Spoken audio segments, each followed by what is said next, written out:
Hello, everyone, and welcome to another edition of Mormon Stories Podcast. I'm your host for today, John DeLynn. It is May 19th, 2023, and we are super excited to have with us a very, very special guest, world-renowned author Michael Shermer, founder, I believe, and editor of Skeptic Magazine, but also author of a new book, which we're so excited to be covering today as a part of the Mormon Stories Book Club. Rebecca, do you mind holding that book up? The book is called Conspiracy by Michael Shermer. There it is. And I am joined today by Rebecca Biblioteca, who is the host of Mormonish podcast and a person that makes this book club happen. Hey, Rebecca. Hey, John. Hey, Michael. How are you guys today? Very good. Yeah, Michael, we're so honored to have you. Michael, before we jump in, we have just a tiny bit of housekeeping to do. Rebecca, do you mind taking it away and doing our announcements for this morning? Yes, let's talk about this. So today we're very excited to be talking about Michael Shermer's book, Conspiracy, but I wanted to quickly go through what is coming up next in the Mormon Stories Book Club. So the next book that we're going to be reading is called Unexpected, and it is by Chris Thomas. Chris Thomas was the sort of accidental family spokesperson for the Smart family in the early 2000s during the entire Elizabeth Smart ordeal. This is an absolutely amazing book. I have already read it. It talks about his role as being the media liaison. It talks about the politics, everything behind the scenes. So we're going to be reading this next. Grab a copy. It's available audio, Kindle, hard copy. And we'll be putting out the date soon. Now, on the back burner for the Mormon Stories Book Club, we are going to be reading a new book by Dan Vogel, which is called Charisma Under Pressure. John is holding the book up. I don't have my copy yet. Charisma Under Pressure, Joseph Smith, American Prophet, 1831 to 1839. This is by Dan Vogel. It's a longer read, so kind of on the back burner. Be working on that. But buy it now. Please buy it now from Signature Books. We want to sell this book out, so please buy it now. Yep, absolutely. And also sort of on the back burner, because we had so many good books coming out all of a sudden. We have Vengeance is Mine, The Mountain Meadows Massacre and Its Aftermath by Richard Turley and Barbara Brown. So please grab all the, I know we're telling you a lot, grab all these books. It's summer reading, and we will give you the dates of the live stream meetings coming up. We're really excited. All right. Yeah. So we can't wait. Please buy those two books. I'm going to just repeat the titles right now. I'm going to ask Maven to paste links to these right now in the comments and in the show notes. Charisma Under Pressure by Dan Vogel and Vengeance is Mine by Richard Turley and Barbara Jones Brown. We'll hope to have all those, hopefully at least two of those three authors on Mormon Stories at some point. But let's buy it out right now if we can. They're both offered by Signature Books. And again, Maven's going to put that link in the comments right now and in the show notes.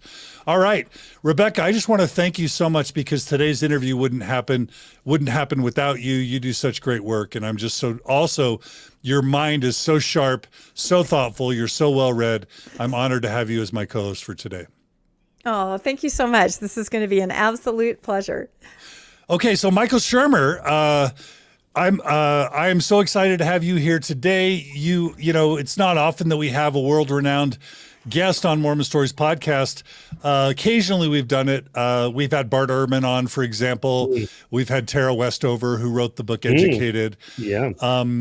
So we've had some great authors over time. But I'm going to go ahead and read your bio, Mike, if that's okay. Dr. Michael Shermer is the founding publisher of Skeptic Magazine. He's the host of the podcast, The Michael Shermer Show. I'm embarrassed to say I didn't know you had a podcast, Michael, but now I'm glad I know, and I'm glad my listeners know. He's a presidential fellow at Chapman University, where he teaches Skepticism 101. I want to take that class. For 18 years, he was a monthly columnist for Scientific American. I would say one of the premier scientific magazines / journals. Is it a journal, Michael? Do you consider that a journal? Or Well, Skeptic or Scientific American? Well, they're both magazines. Scientific American. Journals are pure scholarly academic publications, and magazines are for the ones you find in Barnes and Noble and bookstores. Got it. Okay, more of a magazine. He writes a weekly Substack column, which is, I'd love to hear about that. He is the author of New York Times bestsellers Why People Believe Weird Things, which is where I first heard about him. The Believing Brain, Why Darwin Matters, The Science of Good and Evil, The Moral Arc, Heavens on Earth, and Giving the Devil His Due, Reflections of a Scientific Humanist. Follow him on Twitter at Michael Shermer. And of course, there's a Neil deGrasse Tyson quote here. Michael Shermer is a beacon of reason in an ocean of irrationality. Love it. Love Neil deGrasse Tyson. And I'll just say one of my personal heroes is Carl Sagan. And I would say you are helping to carry on the legacy and the spirit of Carl Sagan. Well, there he is right there. Yeah. Above my shoulder. And I'll just say I've got a painting of him too. All right. I didn't get the memo. I love him, but I don't have a painting. There's my Carl Sagan painting right there. Nice. Who did that? I'm a huge fan. Okay, so Michael, we're here to talk about this amazing book, Conspiracy. We want to talk about conspiracy theories and skepticism within the context of religion, if we can, and even more narrowly within the context of Mormonism. But we'll get to that. I guess I want to start by giving you a chance to kind of fill in any other details you want about your bio, and then I want to jump right into a little bit about your story and any other welcoming things you want to say. Oh, well, okay. Well, so here's what the magazine looks like. It's an actual print magazine. There are still those around. This is our latest issue on economic matters. We've done issues of late on trans matters, abortion matters, race matters, nationalism matters, and economic matters is our latest one. Next one's on energy matters, and we're doing education and then expanding from there. So we're really shifting away from debunking UFOs and Bigfoot and aliens and astrology and all that pseudoscience stuff and moving more toward controversial hot button culture war issues. Because they could use a dose of skepticism, critical thinking, rationality applied to understanding what the issues are. Not that we know the truth, because a lot of these subjects can't be resolved ultimately, like the abortion issue or immigration or whatever. But at least we can apply the tools of reason and rationality. So that's my day job. The Skepticism 101 course, you said you want to take it. Actually, you can, because during COVID pandemic, the campus, Chapman University, shut down. So I recorded all my lectures. And so if you go to skeptic.com and you'll see a little thing that says Skepticism 101, just click on that and you can actually watch my lectures there. Yeah. And you also, I actually bought one of your, one of your lecture series, one of your courses. Was it from the Great Courses? Yeah, the Great Courses. Yeah. Yeah. On, what's the app that I use? Audible, right? Yeah, audible.com. Yeah, it's a great deal. Audible, you can buy an entire teaching company course, which used to cost hundreds of dollars. You can buy it for the cost of a single book credit, like $9.95 for an entire course. I do this all the time. It's great. Yeah, the company's called Wondrium now instead of a teaching company, but same content. They stream online. They're one of the sponsors of my podcast, in fact. Love it. All right, Michael. Well, let's begin. If it's all right, I would love to hear just a bit about your background. This is Mormon Stories.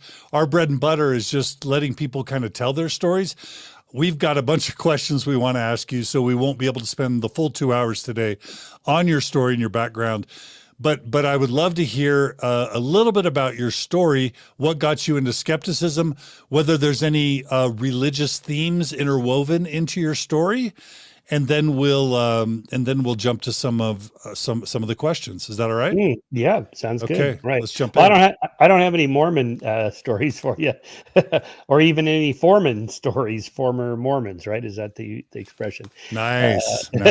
Yeah. But there was another one too. There was foremans, and there was something Exmos. Good. Right. Look at that, Rebecca. He's pulling out the Exmo jargon. He's got it. That's impressive, Michael. Well, but but we do deal with religion periodically and skeptic. It's part of my day job. I've written several books in which I include discussions of science and religion and science and morality and religion and morality. And I guess it comes down to, sort of truth claims. What is actually true? What should I believe? And so knowledge is defined as justified true belief. Well, what's justified?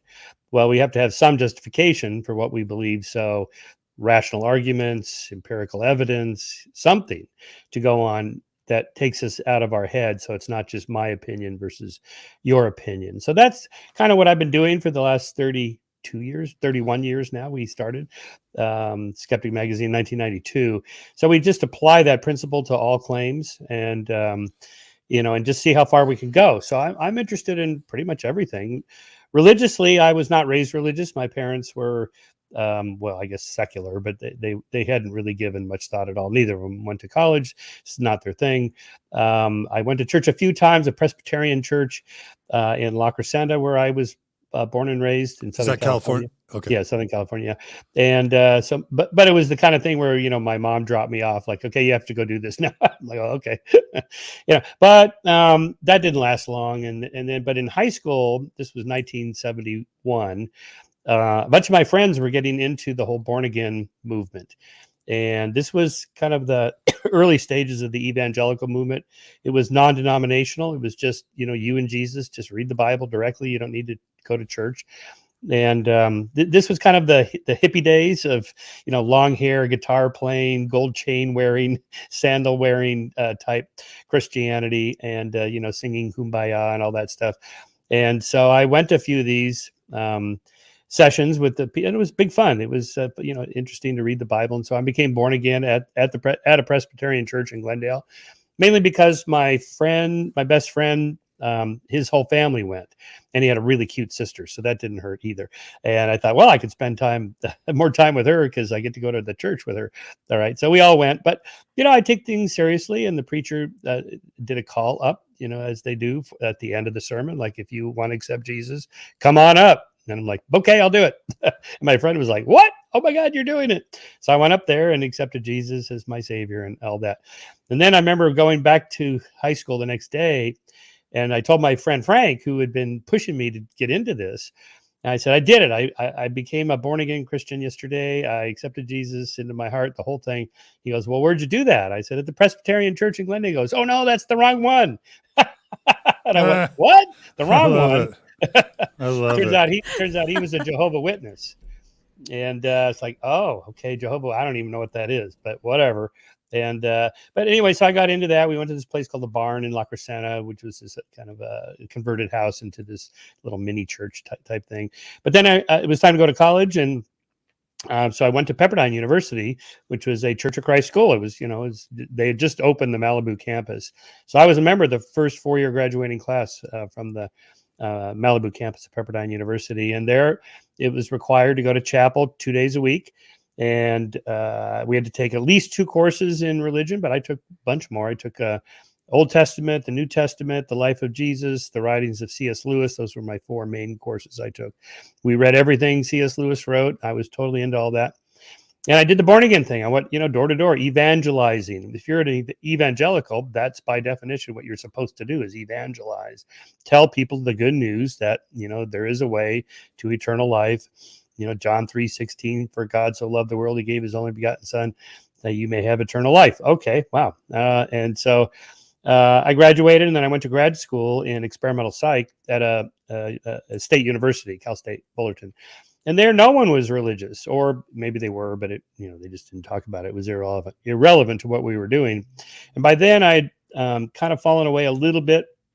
Was taking courses in psych and social psych, and then for fun I took courses in anthropology, and I kind of went through my Joseph Campbell stage of comparative world mythology, and I just got to thinking, what are the chances I got it right, and all these other people that believe just as fervently as I do are wrong. I mean, maybe I'm wrong, maybe they're right, maybe nobody's right, maybe it's a different kind of belief. And the Joseph Campbell stuff, the hero with 1,000 faces, the hero's journey, and Jesus's story is kind of the hero's journey, but there's a lot of them, 1,000 of them. So what are the chances that that one is the right one and all the others are wrong, or that they're all socially constructed psychological beliefs that have no purchase in physical reality? And at that point, I kind of just abandoned it slowly. I used to wear this, again, this was the 70s. So, guys would wear these gold chains. And I had one from my girlfriend that had a little ichthus fish, the little fish symbol with the Greek letters standing for Jesus Christ, Son of God, Savior.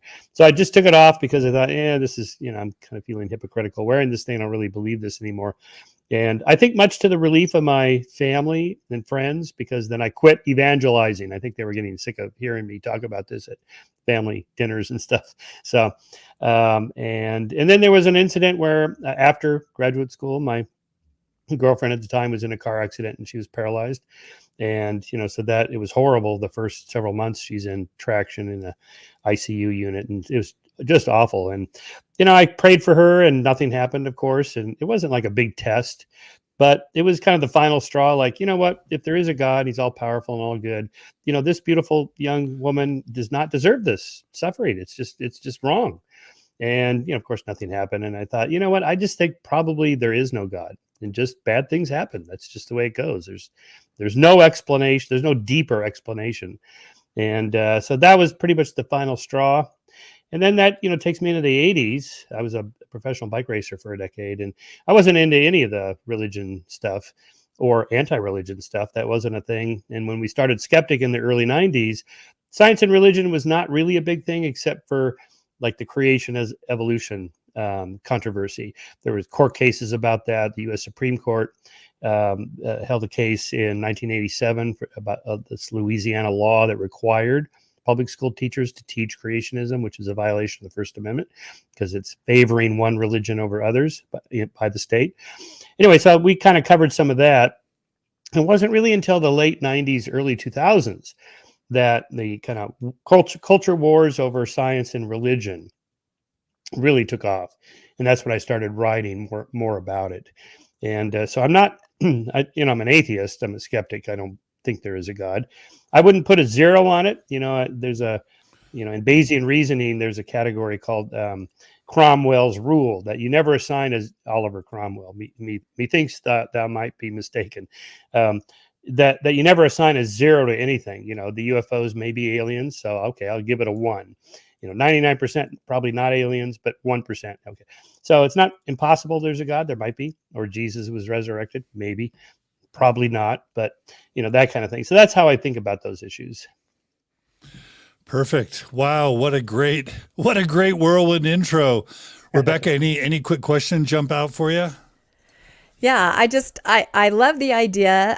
For one, I'm wondering if you have seen the movie Jesus Revolution, because what you described to me as far as your background is exactly what that movie portrayed. Just a whirlwind of Christianity and everybody diving in. And then a little bit later, you're like, not so sure, and your skepticism sets in. So I love your description of that. I don't know that film. What's the story? Yeah, it's about a preacher back then in the California era in the 70s that was baptizing people and just sort of a freedom of religion, not really denominational, exactly what you described. You'll have to check it out. So did you ever encounter Mormonism or Mormons or anything like that? There were Mormon families that lived in Southern California that I knew. Some of them, they were wonderful people. I do recall some evangelicals thinking and telling me, oh, that's a cult. But I knew some of these people. I thought, they're not in a cult. It just doesn't seem like that at all. However you define that, So I never really bought into that. And I don't even today think Mormonism is a cult, even though I know some Christian denominations. Whoa. Did you just say you don't view Mormonism as a cult? I don't, because, we have to define these terms. What do you mean by? What do you mean? What do you mean by cult? Well, usually it's a cult of personality. There's a single leader who is inerrant and must be obeyed and cannot be disobeyed and so on. Now, maybe I'm wrong. I don't know that much about Mormonism compared to you guys, but, could you leave the church without dire ramifications? I guess the fundamentalist Mormon church, yeah, but the regular Mormon church? Okay. Michael, we need to spend some time together, my brother. Okay, well, let's explore this. Okay, so maybe I'm wrong. But, like Mitt Romney, I think a typical modern Mormon, Mitt Romney, he's not a cult leader. He's not in a cult. right? Or am I wrong about that? Well, we could talk about that, but we don't want to. Describe that leader again. We don't want to maybe we'll have you up for a follow-up episode to talk about that, but we don't want to squander our time with you, with us talking. We want you talking. I don't mind that. I like to learn. I already know what I think. I want to hear from you guys. Well, I mean, just to compare to say like a Jim Jones's Jonestown and all that stuff, that no one joins a cult. They join a group that they think is going to be good. And, he was a real pioneer in integrating the Christian church in San Francisco from Indiana, where it was Christian churches were segregated, black and white, and he was one of the first to integrate them, and then moved to San Francisco, where it was more tolerant and liberal. You can see pictures of the crazy Jim Jones with major politicians like Jerry Brown, the governor. He was Harvey Milk, the mayor of New York, who was assassinated for being gay, and so on. He was a real pioneer in that. But then, slowly but surely things went down the rabbit hole where there was sexual exploitation, financial exploitation. They started investigating him. That's when he took off for Guyana with his followers. Yeah. There it shifts from being, kind of a fringy liberal Christian sect to a cult.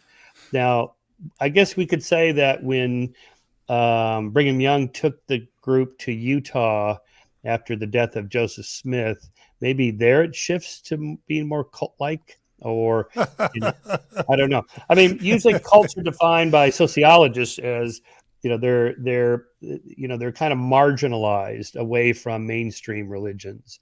Sometimes they're called new religious movements. But where it becomes dangerous cult-like is where you can't leave, where you have little contact with outsiders, and you get little information from other people about the way the world actually is. You're only streaming information from the group. And then the controls over your life, what you eat, how much you sleep, those sorts of things become more draconian. That's when it shifts from sect to cult. And so is that your sense of the modern Mormon church? So I'll give you I don't want to squander our time, but I'll give you, since you like dialogue, I'll give you my quick perspective. The framework that I like to think about cults within is the easiest framework is Stephen Hassan's bite model. Basically, to what extent do they control your behavior? Does the organization control your behavior? To what extent do they control the information that you receive? To what degree do they try and control your thoughts? And then to what extent do they use emotion to manipulate you? Now, I'm going to pause that for a second and go to my understanding of Joseph Smith. If you look at Joseph Smith and what he did, he absolutely had a totalistic control over his membership. He took over 30 women to be his wives, 14-year-old girls, mother-daughter pairs, sister pairs. He definitely claimed to be God and Jesus's mouthpiece on the earth, and you were not allowed to criticize him. And if you tried to speak ill against the organization or defect from it, you would be defamed and smeared and potentially fear for your life. And so in that case, I absolutely think early Mormonism during Joseph Smith's day absolutely qualified as a cult. And the only difference between, in my view, Joseph Smith and like Warren Jeffs or David Koresh or Jim Jones is that he was martyred before the apocalyptic event happened where a large amount of his followers were killed. But it certainly reached the point where he raised a militia, started marching the militia throughout cities in Illinois, and the governor got involved. And there very well could have been some sort of armed conflict that would have led to thousands of Mormons being killed. And that actually almost happened in Missouri before it almost happened in Illinois. Now, Rebecca, do you want to give a quick, do you agree or disagree with my characterization of Joseph Smith's Mormonism? No, I absolutely agree. And I would push it forward even to Brigham Young's time in Salt Lake, where if you wanted to leave, you actually might have been in danger of your life being taken. There was all kinds of nuances there. And it was basically run sort of like, if I could call it, a mob state. So yeah, there's all kinds of things there that maybe now is not the time to go into, but it is very interesting. Well, yeah, that's all good. I agree. But is it that way today? I don't even know who the current leader is, but is he like that? So the way again I like to think of it, and I don't want to sound like a Oh yeah, the bite model. like Yeah, a disciple. I don't want to sound like a disciple of Stephen Hassan, but this is just a really convenient way to talk about it. Stephen likes to talk about this influence continuum. There's kind of a continuum of harm from destructive and unhealthy to constructive and healthy. And so I guess he would say there might be benign cults and then more destructive cults. And it's on a continuum. And I would definitely agree with you that Mormonism falls more in the, but more, it doesn't quite reach the level of Scientology, even Jehovah's Witnesses, and Jonestown in terms of its destructive, unhealthy place on the continuum. But in some sense, I would say that's part of the genius of Mormonism, because by being what some would call a nice cult or a less severe cult, they're able to have, Senate Majority Leader in Harry Reid, a major presidential candidate in Mitt Romney, senators and members of the House of Representatives, members of the judiciary branch. It's their moving a little bit left on that continuum that allows them to be a $250 billion church and have all the influence that it has. But yeah, I saw that 60 Minutes piece Sunday. Unbelievable, bigger than Harvard. yeah, Whoa. yeah, Yeah, so obviously there's some, but that would be more legal ramifications of being a 501c3 nonprofit religion, not paying taxes on that money. That could definitely be challenged, less on theological grounds and more on legal grounds. I was going to say Steve Hassan's bite model. I think it goes too far. Personally, I like Steve a lot. I just had him on my show, for his book, The Cult of Trump. So, we got into this, and I just point blank asked him, do you really think 74 million Americans who voted for Trump are in a cult? I mean, like we think of cult members like bug-eyed, and he said, yes, I do. It's like, come on, no. I mean, maybe the nut jobs at the January 6th insurrection, or the people that show up at his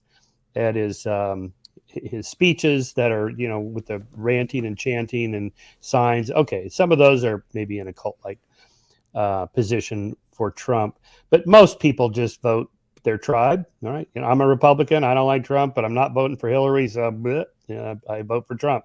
I think that's what most of the GOP is. They just sort of fall into line. That's how the game is played, and so there, I don't think the cult model, the bite model, actually fits at all in that sense. Anyway, that's just my thoughts on that. Well, I would love to further this conversation, and we try to avoid being too political on Mormon Stories because we don't want to alienate half our audience. And Stephen and I have had long debates about how useful it is to frame bipartisan religious frameworks in a cult context. So I share some of your concerns about the utility of that discourse. But I mean, I know a lot of Republicans. A lot of my friends are Republicans. They're conservative. They voted for Trump. They don't like him at all. They're not in a cult. They don't believe his nonsense ramblings. It's just that they're Republicans. They're never going to vote Democrat. And I think most people are like that. But if you want to move it away from politics, we could talk about NXIVM, the NXIVM cult. Well, we've got a big list of questions, but let me just ask you really quickly. Sure, go ahead. Yeah. So when I first learned about you, it was sort of during the post 9/11 aftermath, where new atheism kind of emerged. There was Hitchens and Dawkins and Sam Harris and you and Dennett and others. I just wanted, can you spend a few minutes talking about your experience in that new atheism kind of movement, and how you feel like that ended up shaking out for our American culture more broadly? I know that's a pretty big question, but do your best in a couple minutes. Yeah, it's an interesting phenomenon, as I mentioned in my short bio. Even as late as the 1990s, being an atheist was not a thing. The numbers were still pretty small, low single-digit percentage. And it was not even a point of discussion, like what's the right position, atheism, agnosticism. I mean, there was in academia and in theological discussions or philosophy, what is an agnostic exactly, and what does it mean to be a theist, and arguments for and against God's existence. Those have been around since Aquinas, but it became a social movement in the 2000s You mentioned Dawkins. Dawkins was really the trigger of this. The God Delusion sold more than all those other books combined, Harris and Hitchens and Dennett and others. And he's such a, I wouldn't say charismatic. He's not charismatic in the kind of preacher sense, but he carries a lot of weight as a world-renowned, world-class scientist. An Oxford Don, that British accent, the whole thing. Hitch was a little more edgy in his kind of investigative journalist, activist style. So, but I think Dawkins sort of carried the intellectual weight for people who didn't believe in God but never said anything. They just kind of kept their mouth shut, sort of like people do today about hot button issues out of fear of being canceled, which is a real thing. And so he kind of enabled people, and then as did Sam and Hitch and Dennett and again others. And then it became, there was a cut. The first cut was, how militant are you? So I wrote one of my Scientific American columns on Richard's book and the new atheism phenomenon. And I said, oh, this is all great for us, but, let's not take it too far. If you just tell people they're complete morons to believe in God, you're just going to alienate them. And Dennett had published a piece in the New York Times promoting this new concept called the Brights. This was a couple that had invented this word. They didn't like the word atheism. They said atheism is too pejorative. It carries a lot of baggage in people's minds. We need a cheerier, happier word. And so, it's like the homosexuality movement, what we now call the LGB movement, really. This was before the T. They said, they're gays, right? It's a happy word. We're gays, gay pride, gay march, and so on. So we need a happy word like this. So the word was Brights. They came up with this couple. So Dan actually got this published in the New York Times, where he said, let's start a movement. We're now going to call ourselves the Brights, not atheists. And forget all that agnostic atheism, non-theism, skepticism. Forget all that. We're the Brights. And so it's like, but the problem is that language doesn't work that way. You can't do it from the top down by fiat and say, this is the words we're now going to use. They just start changing from the bottom up. Like, who invented the word 9/11? Nobody.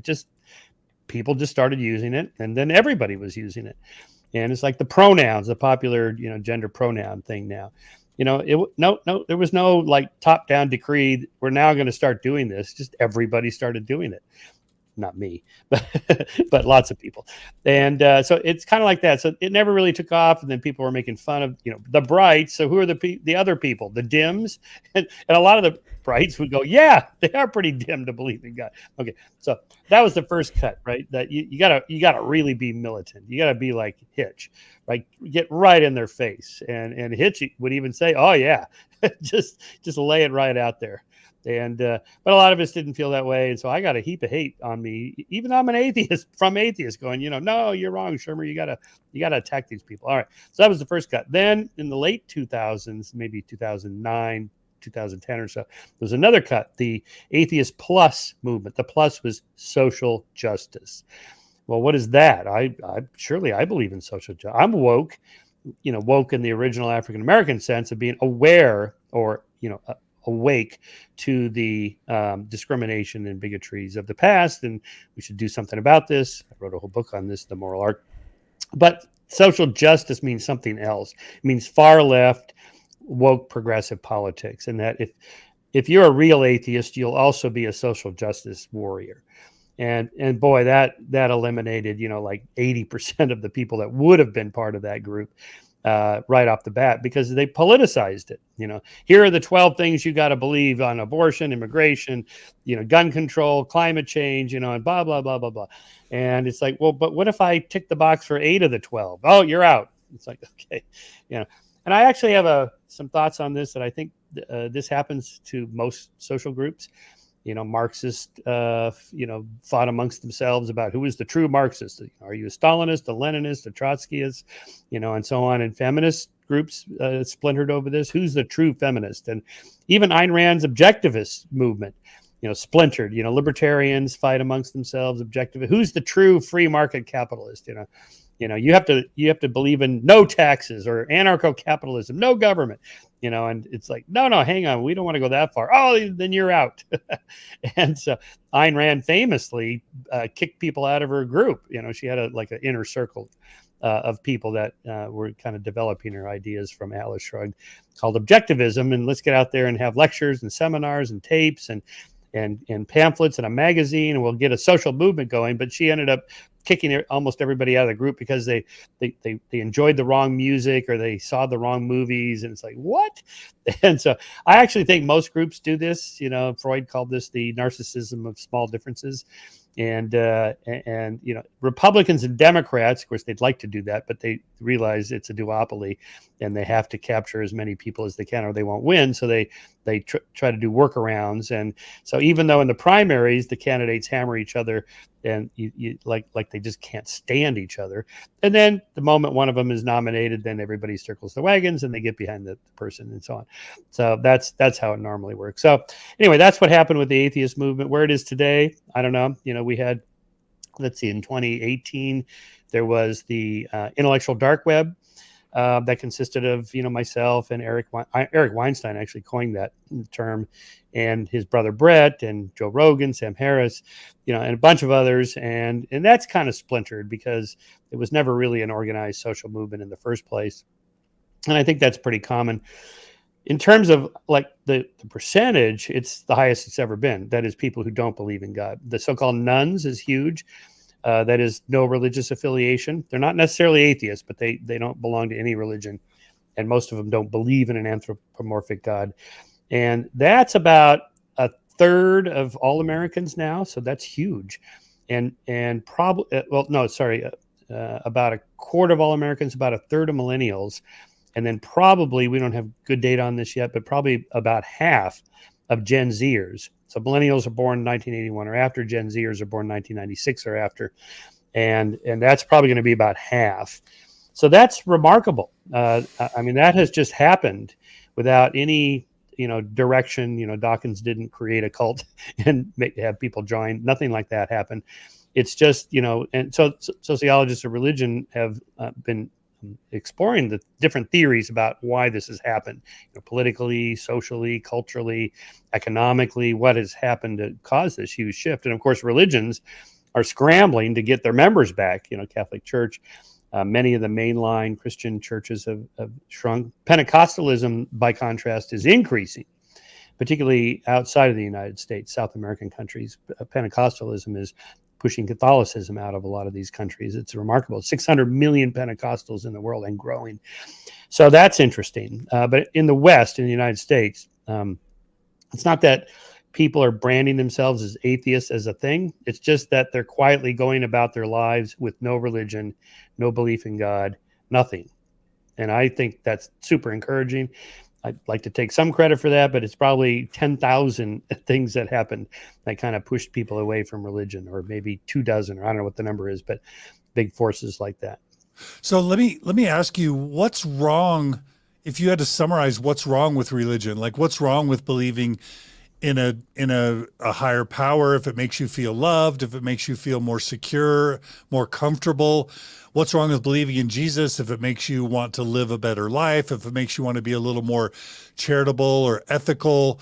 Do you see it as success if less and less people become religious, or are you open to the idea that maybe, and this is going to lead into our discussion of conspiracies and conspiracy theories, but do you see it as a win when people become more secular, less religious?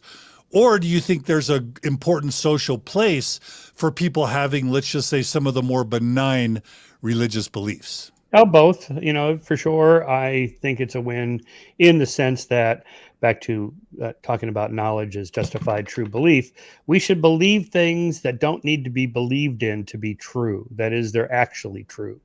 Philip K. Dick's famous line, reality is that which, when you stop believing in it, doesn't go away. And religious dogmas, claims, beliefs are in that realm. You have to believe in them for them to be true. Otherwise, they're not true. Was Jesus resurrected from the dead? Just take that one. 2 billion people accept that claim. Did they really believe that? That a person, Jesus of Nazareth, the carpenter from Nazareth, was really alive. He was really a human person. And then he was crucified, dead for 3 days. And then he was resurrected, and he is now in heaven with God, or he made some apparitions to his disciples afterward, and Mary and so forth. Did that really happen? Okay. So, of course, a lot of evangelicals say, yeah, it really happened. And then I ask them, does it have to be literally true? I mean, could it be in a kind of Joseph Campbell, Jordan Peterson way, mythically true? Could it be, just kind of a mythic truth or a literary truth or psychologically true? No, most evangelicals today say, no. If it didn't happen, I mean, C.S. Lewis said this, if it didn't happen, there's no point in being a Christian. So then I ask, well, why don't Jews accept it? I mean, you claim you have good arguments. You claim you have evidence. Oh, yeah, absolutely. Okay, well, then why don't Jews accept it? They don't. And you can't say, well, they just don't understand the arguments. Yes, they do. They know the arguments. If they looked at the evidence, they'd accept Christ as their Savior. No, they won't, because they've looked at the evidence and it's not very good. That's why. You can't say rabbis are not knowledgeable about the Bible or theology or the arguments for and against Jesus' resurrection. So, okay, so all religious claims like that I see can be tested in that way. For me, I want to believe what's actually true, not what it has to be believed to be true. But I'm in the minority position. Most people, I think, don't give it that much thought. And so to that extent, if they're abandoning religion, it's probably for social, cultural, political, economic reasons, not having nothing to do with all the stuff I just said about, believing things based on justified true belief. And so it'll never be zero. I know lots of people that get something out of religion, and, and not just religion, just something else. They do this or that to make their lives better. I'd say, okay, that's who am I to object? If somebody says, I really needed this, I'll tell you a story. I met Isaac Hayes, the great Grammy Award-winning singer and songwriter, theme from Shaft and all that stuff. And then he kind of reemerged and became chef on South Park. Remember that? Totally. Yeah. Hey, children. And by then he was a Scientologist. And so, as it happens, he's friends with one of my best friends, Michael Coles, who lives in Atlanta, which is where Isaac was living. And Isaac and my friend Michael Coles became friends. So, and I used to go back to have Thanksgiving dinner with Michael and his family every year. And one year there was Isaac Hayes at the dinner table. It's like, oh my God, Isaac Hayes is sitting right across from me. And, of course, I know all about Scientology and so on. So I asked him, why Scientology? I wasn't challenging, nothing. I was just saying, tell me about this. What do you get out of it? And he said, well, Michael, I'll tell you, I was at the top of the game. I was a millionaire. I had everything you could ever want. And I lost it all, just typical sex, drugs, and rock and roll kind of thing. Right. And they got him back on his feet. They helped him recover and get away from alcoholism and drug abuse and all that stuff. And they rejuvenated his career. And I'm not going to say at Thanksgiving dinner, it's a cult. Right? It's just like, okay, this guy's just told me his life is turned around because of religion. I'm not going to bash on that. And a lot of people have that story, right? In a much smaller way. They're not Grammy Award-winning singers, but just, I was down and out. I was depressed. I had anxiety and hated my job. And, my wife left me, or, my husband won't love me anymore, whatever. And then they do this and their lives get better. Okay. That's fine. So to answer your question, there's nothing wrong with that. In the same sense that a lot of our beliefs that we hold, are kind of faith-based. Just take like democracy, or the economy is going to be stable, or that fiat currency will be valuable tomorrow as it is today.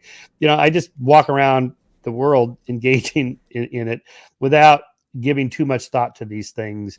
My scientist friends think we're all determined, but I think free will is a useful fiction.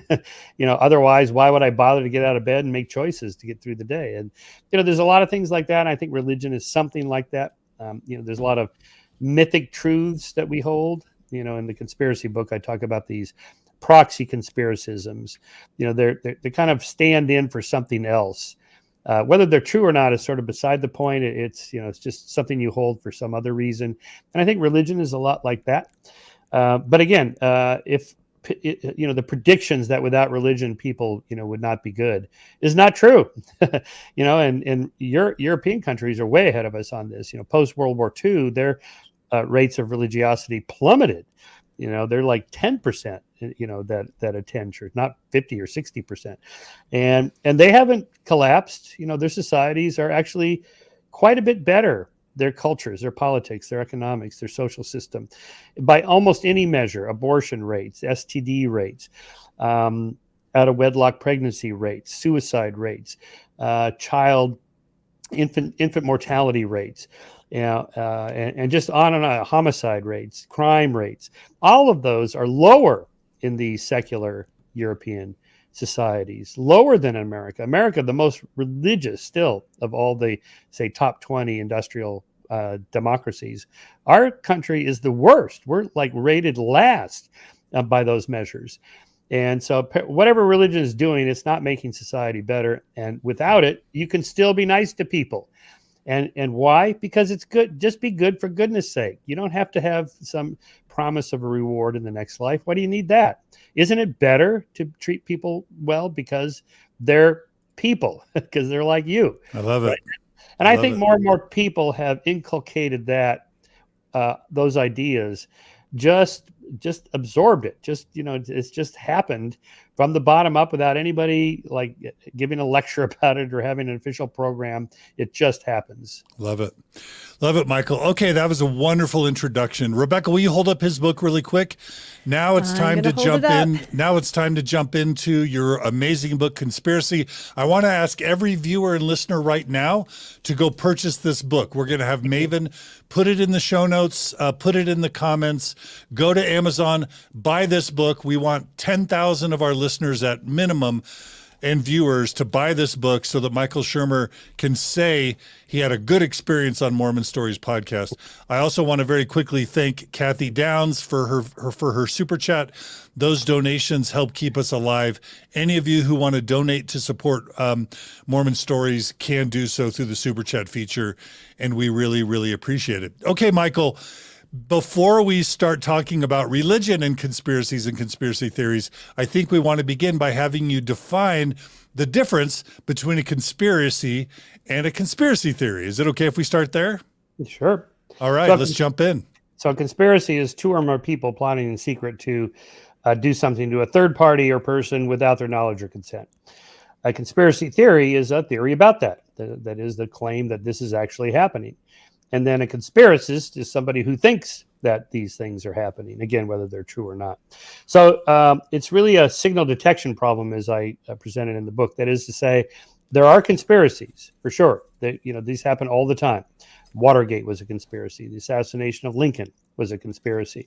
The CIA program MK Ultra to conduct mind control experiments on citizens, U.S. citizens, without their knowledge or consent. That's a conspiracy. Tuskegee experiments by the U.S. Department of Health on African Americans, not treating them for syphilis to see what the effects are.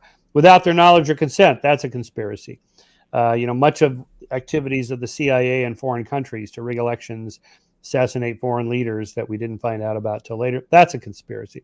So, Volkswagen cheating the emission standards in Europe, that's a conspiracy. These things happen all the time, insider trading on Wall Street, for example. And so it's reasonable for people to think there might be more conspiracies. So which ones are true? That 9/11 was an inside job. Is that a conspiracy like Watergate? Or Sandy Hook was a false flag operation? Or whatever you happen to believe. So there's conspiracy theories, and there's lots of them. Many of them are true, many of them are false. Which ones should I believe? And that's what my book is really about. How do you know? And what makes a conspiracy theory more or less likely to be true? Okay, Rebecca, pull out your questions. I'm going to have you ask question number 10. We asked the Mormon Stories Book Club to put some questions together. Rebecca gathered them. What's question number 10, Rebecca? Yeah, we did. We always ask our readers throughout the month as they're reading to just jot down questions and then give them to me so that I can talk to our wonderful guest. And more than one person, you can probably anticipate this question. This was very high on their list. The question is religion itself a conspiracy? Many of our readers had that on their mind as they read through your book. Oh, interesting. Yeah. So I guess we're back to the discussion about Steve Hessen's bite model. To what extent, is there a spectrum? I would see it as more of a spectrum that, most religions, I would not say the Catholic Church is a cult. And, again, it's, can you leave? Is the leader inerrant? Well, maybe, I guess, in terms of the Pope. But, it doesn't attempt to control people's lives as much as, say, Jim Jones or David Koresh, or maybe the Mormons, I guess, or at least the fundamentalist Mormons. And so there, I'd say it's a spectrum. Most religions, I think, are fairly benign, and there are rules about to what extent they're supposed to get involved in politics. They shouldn't be doing that. If they do, they should lose their nonprofit status and have to pay taxes, and or be a political organization, not a religion. Okay, so there's already rules about that sort of thing. So I would say, it depends on the religion. And what exactly they're doing to determine whether they're a cult. Okay, or a conspiracy, I guess. Okay, Yeah. It was a conspiracy. Well, so again, to what extent are religious leaders doing stuff in secret without the consent or knowledge of their board of directors, their congregants? I guess it would depend. So, Michael, it's interesting that you brought the cult framework back in, because I want to narrow in on your definition of conspiracy. So maybe I'll just give you an example. You talked about the idea that Jesus was a carpenter, but then he was killed, but then he resurrected 3 days later. Forget Jim Jones and abuse and cults. That's like a theory. That's like a conspiracy. I guess it's not a conspiracy theory, or is it? It's not a secret, right? I mean, this is the whole point. It's everybody knows the story. That's the whole point of evangelizing, getting out there and telling people John 3:16. They're on posters at football games. John 3:16, for God so loved the world, he gave his only begotten son, Jesus, so on. That's not a conspiracy because it's right out in the open. The Scientology Xenu the Galactic Warrior story that you don't get to hear about until you've paid $100,000 in classes, that's a conspiracy theory, okay, because it's secret. And so there, I would say, is the difference. Huh. Okay. So like if whether or not God resurrected his son after 3 days, or whether or not an angel appeared to Joseph Smith and gave him golden plates that he could then translate, you're saying that doesn't necessarily fit within the rubric of a conspiracy or a conspiracy theory. Yeah, it's just a theory. It's okay. It's not a secret, right? It's right there on the first page of the Book of Mormon, the affidavit, signed by the 13, I heard it too. I saw it too. Whatever those guys said. It's not a secret. Yeah. Conspiracies often involve, they almost always involve some kind of secrecy about power, who has it, who doesn't, who's getting unfair advantages over other people, that kind of thing. That would be a conspiracy. So again, back to, some political examples of, what the State Department or the CIA or National Security Agency or the FBI does, Homeland Security, when stories come out about what they were doing to, say, U.S. citizens, spying on them, collecting phone data, things like that. Congress never approved of that. We didn't know where they were doing that. And in fact, it was illegal. Some of this was illegal. Or maybe not, but that would be a political conspiracy theory. So for religious political conspiracy theories, it'd have to be something like that. So I mentioned the 60 Minutes piece Sunday on the Mormon Church and the $250 billion. That might be a conspiracy theory in the sense that, it was apparently quite secret. Not many people knew about this, even within the ranks of the Mormon Church. Certainly the U.S. government would have some interest in how that money is being spent, because there are rules about getting tax-free donation. The people that give money tithe to the Mormon Church, they can deduct that from their taxes for the IRS. So how's that money being used? You're not supposed to fund political campaigns, for example. That would be illegal. And so whatever it is they're doing, I forget the details, funding some mall or something, funding a mall. If that's a for-profit, then that would probably be illegal. And so that would be a conspiracy. Okay. I think we need to talk about how Mormons, generally speaking, Orthodox Mormons, tend to be very well attracted to conspiracy theories like COVID conspiracy theories or vaccine conspiracy theories or New World Order type conspiracy theories. I want to save that till later. So in that sense, it very much ties to your book. But I really do. Here's the problem I'm struggling with, Michael Shermer. As I read through your book and I learned about Popper again, Karl Popper, right? And his rules of falsifiability, as I learned about ECRE, extraordinary claims require extraordinary evidence. And then as you go into your baloney detection kit and your conspiracy detection kit, those things absolutely seem to apply to all sorts of Mormon doctrine, Mormon theology, Mormon truth claims. And so I guess I'm getting a bit hung up on whether or not we can talk about religion or Mormonism or Christianity within the framework of conspiracy or conspiracy theories, because so much of your discussion about skepticism really seems to apply. So I don't know, Rebecca, if you could help square this circle, but I'm ready to jump right into him describing Popper and falsifiability and talk about how those tools apply to Mormonism and religion, whether or not we should still try and keep this purely within the rubric of the discussion of conspiracy versus conspiracy theory. What would you say, Rebecca? Well, I know that a lot of our readers, of course, having most of them been raised LDS and then found their way out of the church, they obviously had the sense that they didn't have a good sense of critical thinking. Like that had basically not been anything that they'd been able to develop throughout their lifetime.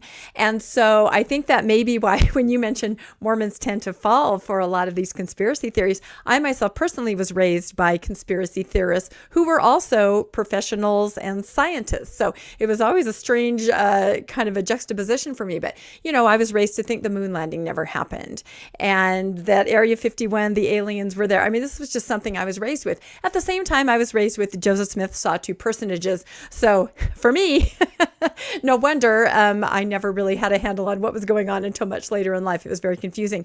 So I think a lot of our readers, one question that they all brought up, and I think this is in light of all the Lori Vallow stuff going on, is religion dangerous in a sense? Is there a sense that these religious beliefs can somehow lead to harm? I don't know if Michael wants to weigh in on that a little bit.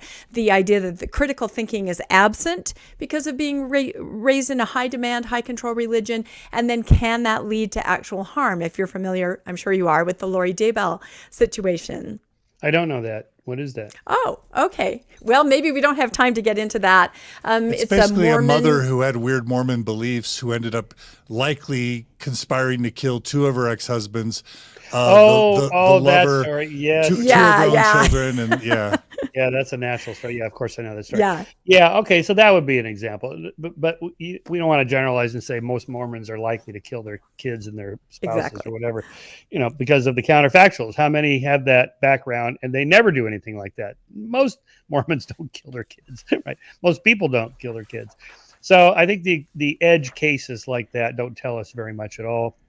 Unless, mental illness or drugs or, some weird thing like that. Yes, the consequences of believing in a secret satanic cult of some kind are dangerous, like the Pizzagate I talk about in the book. Most people don't really believe that Hillary Clinton is running a secret satanic pedophile ring out of a pizzeria in Washington, D.C. One guy did, Edgar Welch. He went there with his gun to break up the pedophile ring, which is what you would do if you really thought there was a crime being committed and no one was doing anything about it. But most people, I think, hold that as more of a proxy conspiracy theory, as I call it. That is, it's a stand-in for something else, such that if it's not true, it doesn't really change their core beliefs, which is that we don't like the Clintons. We don't trust the Democrats. Those libtards are bad, evil people. They're trying to destroy America. And so if you believe that, detailed conspiracy theories like Pizzagate, I believe it, or I kind of think it's possible. And then if I take you to the pizzeria and go, look, they don't even have a basement. There's no pedophile ring on. It's like, well, maybe not this one, but something bad is happening somewhere because those Democrats, right? So it's a stand-in. So to that extent, I think that's how the average person believes these things, more of a proxy for something else. The people that take it literally, the Edgar Welches or the woman who kills her kids, there's probably something else going on there. They really believe, but maybe there's other mitigating factors. Again, mental illness, paranoid schizophrenia, drugs, alcohol, that kind of thing fuels a lot of these sorts of things. So like, for example, if we look at the people who went to the Capitol on January 6th, the insurrection, we know who all of them are now. We have every single one of them. They posted on social media. Here I am taking selfies. It's astonishing. I don't know what they were going to do if they got in there and took over the Congress. We're going to sit down and read through bills and vote on them. No, right? They're there, for this is my 1776 moment. Oh, so, to a certain extent, they sort of believed what the boss told them. That is, the election was rigged and stolen. They're stealing your country. We're going to go down there and, be strong and so on. But most of them were not mentally ill. These were not deranged nut jobs wearing tinfoil hats, right? They just were regular people. And that's how I think about that. So Michael, Rebecca, would you mind reading question number 8 from the book club? And then I'm going to follow right along that as soon as you read it. Yeah, I was actually just going to bring that up. I think that fits in perfectly right here because like I described being born into Mormonism, I never really felt like I developed any critical thinking skills, pretty much the opposite. So several people, I voiced this question in the book club, being born into a high demand, high control religion takes away your critical thinking skills from day one. What are the steps that someone could take to regain or to learn those skills now at this point? Yeah. And Michael, before you answer that, I'm going to maybe challenge you a bit, which I think you value and respect. And in Mormonism, you're never supposed to challenge anyone. Contentions of the devil. So I'm breaking out of my Mormon mold to actually challenge you a little bit. Good. So when it comes to someone like Lori Vallow or Chad Daybell or this Pizzagate guy that stormed into the pizza joint with the guns and shot somebody, of course, your point is well taken, and I agree with it, that you can't take these extreme fringe violent cases and generalize them to, QAnon believers in the case of this one guy, or Mormons in the case of Lori Vallow and Chad Daybell.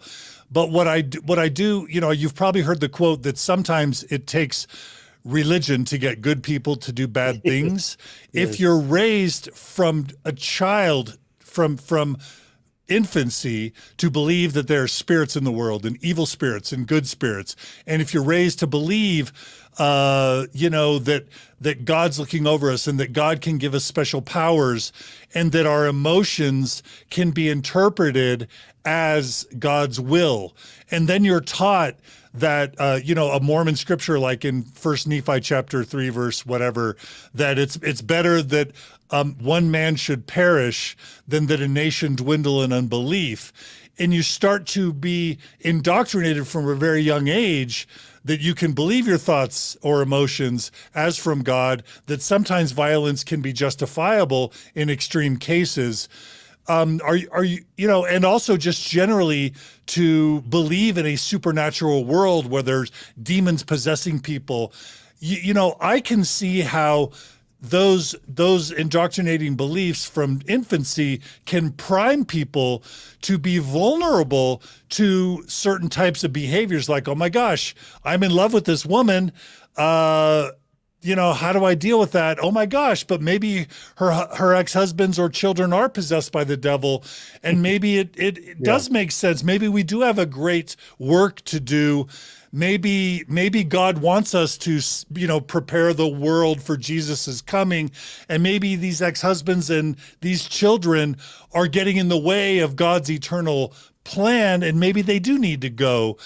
Can you really say that religious indoctrination can't make a relatively good person more likely to do something evil if they start to be indoctrinated with the wrong types of beliefs, especially around interpretations of their thoughts and feelings? Yeah, that's a great lead up to. Here's how a social scientist thinks about these issues. I would say what you just described is a necessary but not sufficient condition to lead to violence. That is to say, the counterfactuals of the millions of people who believe all the stuff you just said, and they never commit violence. So there has to be other causal vectors at work. So that's a necessary but not sufficient condition. What other things are going on in that particular person's life? The person who actually committed violence, what else is going on there? Because millions of people that believe the same stuff that person believes, in Jesus or Mormonism or whatever, they don't commit violence. So why not? And so there obviously has to be other factors at work. What are those? Well, again, I mentioned mental illness, or drugs and alcohol, or under the sway of some very persuasive person, like a cult leader or a lover or something like this.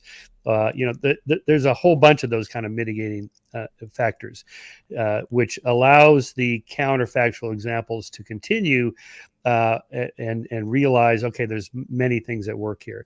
No human behavior has a single cause, none. Everything is multi-causal. And when you ask why for anything, the answer is always going to be overdetermined. That is to say, we're probably going to come up with more explanations than are necessary, but it's not just going to be one, right? So I agree with you that the moment you go down the path of abandoning critical thinking and rationality in one area, well, I'm just going to have these logic tight compartments, and over here on Sundays I'm going to believe in the invisible man in the sky and the zombie Jesus and whatever, but it's not going to affect my daily life. Well, that's probably true most of the time, but then it makes you more susceptible to other cultish-like influences or extreme political ideologies, that sort of thing. With those mitigating circumstances, it's more likely to happen. So I would say, I would agree with you. I think it's better to not believe any of that stuff at all, because there's no justification for it. So why believe it? And if the answer is, well, if it makes you feel good, well, drugs makes people feel good, but that doesn't mean you should do them. So why not find some alternative that makes you feel good, or helps you get through the night, or helps you deal with grief? There's professionals that teach people how to deal with loss, death, and grief. That cognitive behavior therapy is the most tried and true, tested, successful psychological therapy there is. Try something like that, and to see if that would help, rather than believing in something that there's no justification for believing in it. Right. Okay. Well, Michael, this is great. Let's go ahead and jump right into kind of baloney and conspiracy detection 101. And let's start with Popper and falsifiability, because I think that's a really important foundation for everyone to understand, if you don't mind. Yeah, sure. Right. So the general framework here doesn't have to, it can apply to conspiracy theories, which I do, but it can apply to any claim of any kind, religious, otherwise. So you mentioned Carl Sagan, you're a fan. Okay. So I like to, in a different book, talk about Sagan's dragon. Sagan's dragon is that, it's this thought experiment. I have a dragon in my garage. Would you like to see it? Oh yeah, super cool. Yeah, I love dragons. So you take your friend over there, you open the garage door and you look inside, and there's this empty garage, some paint cans, a ladder, a couple bicycles.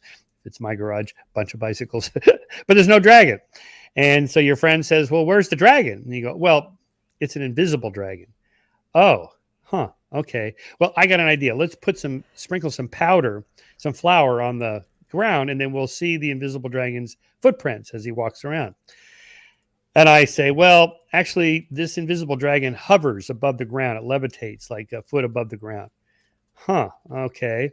Well, wait a minute. It's a dragon. It's alive. So I have one of these thermometer things that they use during COVID. You point it at the forehead. It gives you the thermometer, the temperature reading of the person. We can do that with the dragon, and we'll see where it is with our little heat detector. Well, see, this is a cold-blooded dragon. It doesn't give off any body heat. Well, what about the fire? Because this is a fire-breathing dragon. We'll use the heat detector for the fire. Well, this fire-breathing dragon breathes cold fire. It doesn't give off any heat. Okay, so at some point, you have to ask, what's the difference between an invisible, levitating, cold-blooded, cold fire, non-detectable dragon and no dragon at all? So that's Sagan's thought experiment. To apply to anything, if it's constant hand waving for why it can't be detected, tested, falsified, at some point, you don't have a justified true belief. You have a faith. You have a dogma. You have something that for which there is no reason to believe in it at all.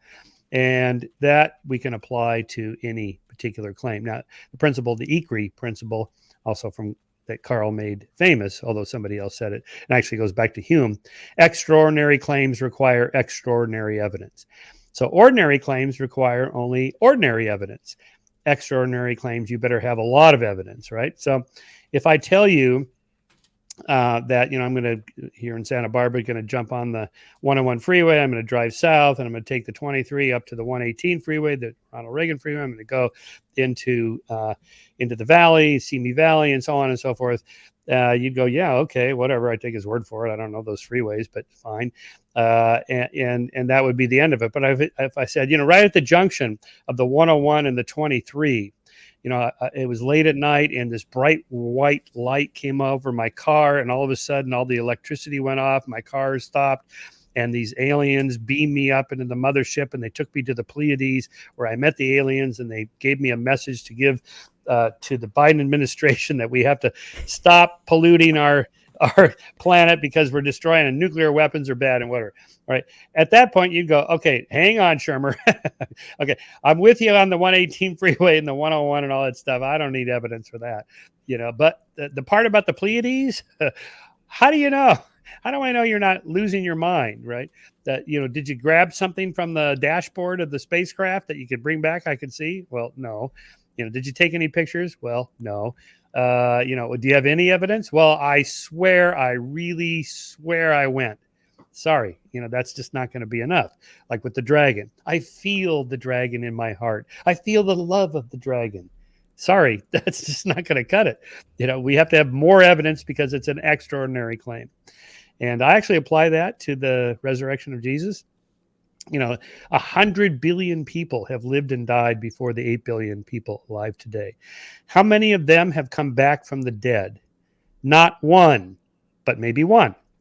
Jesus of Nazareth. Okay, so it's a 1 in 100 billion claim. So it's 100 billion to 1 odds that this actually happened. And is the evidence,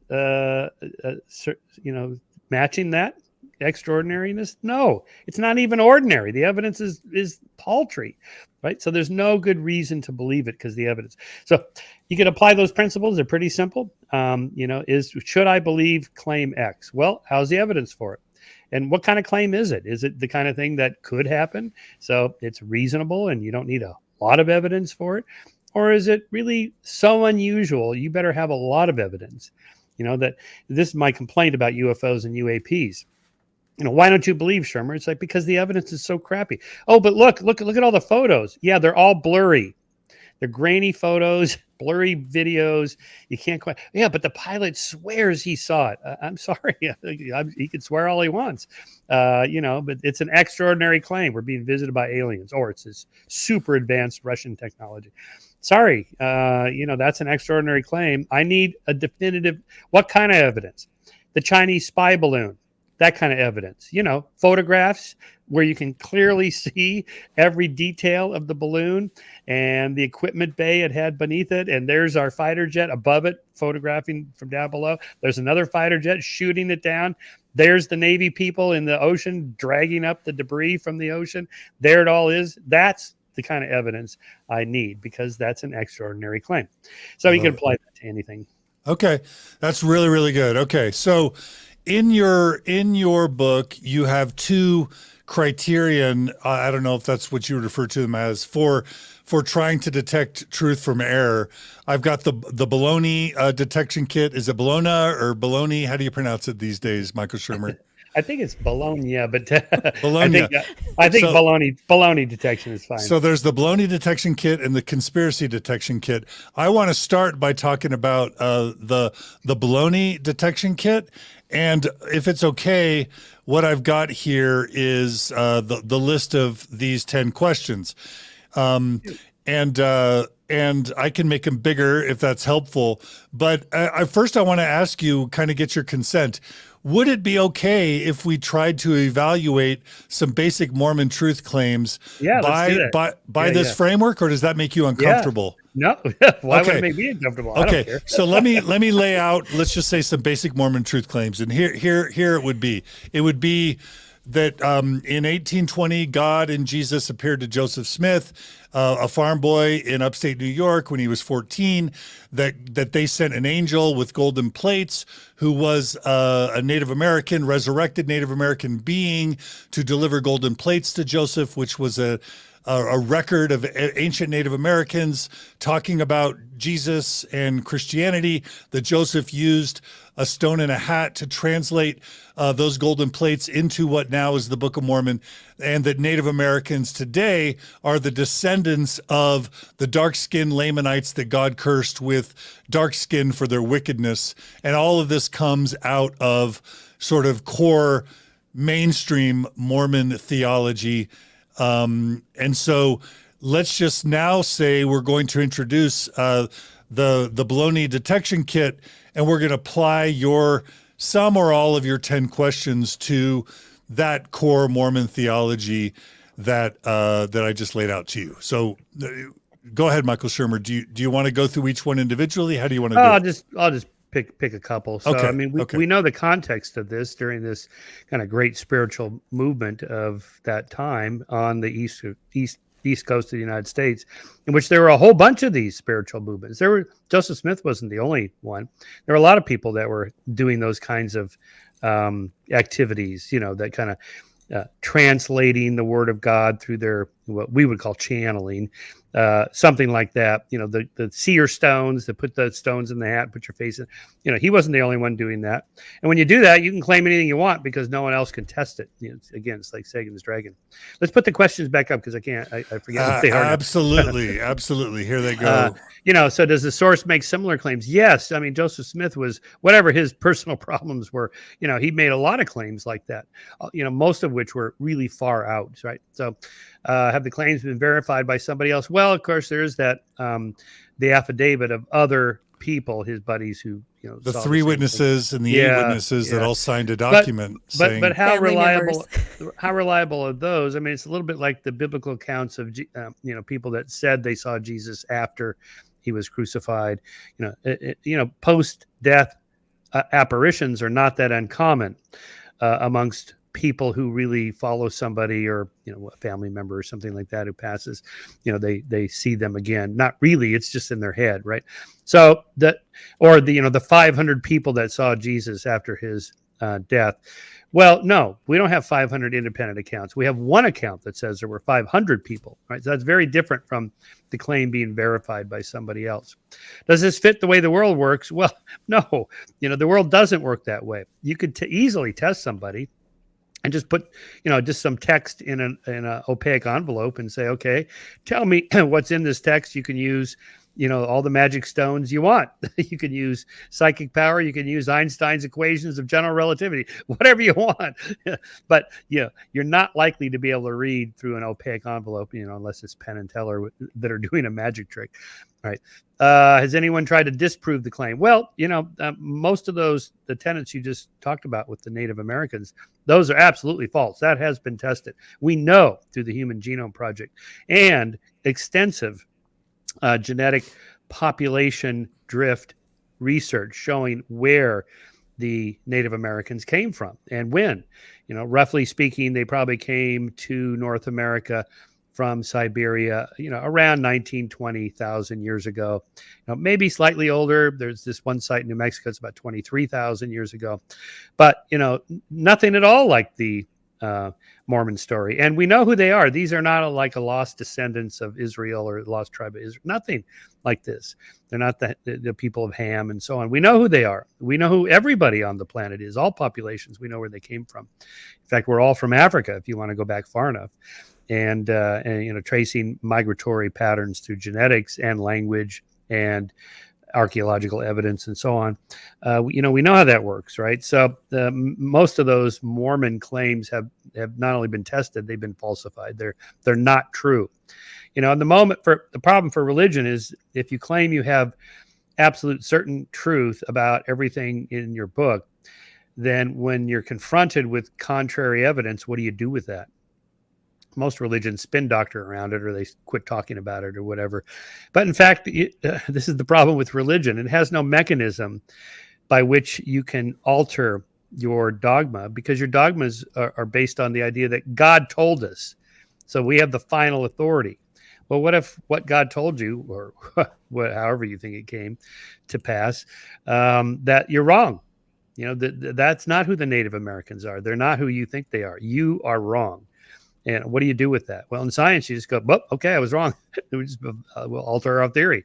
And even though scientists don't always do that quickly, because they want extra verification, or they're hanging on to their theory or whatever, like the Clovis first hypothesis about when Native Americans first came to North America.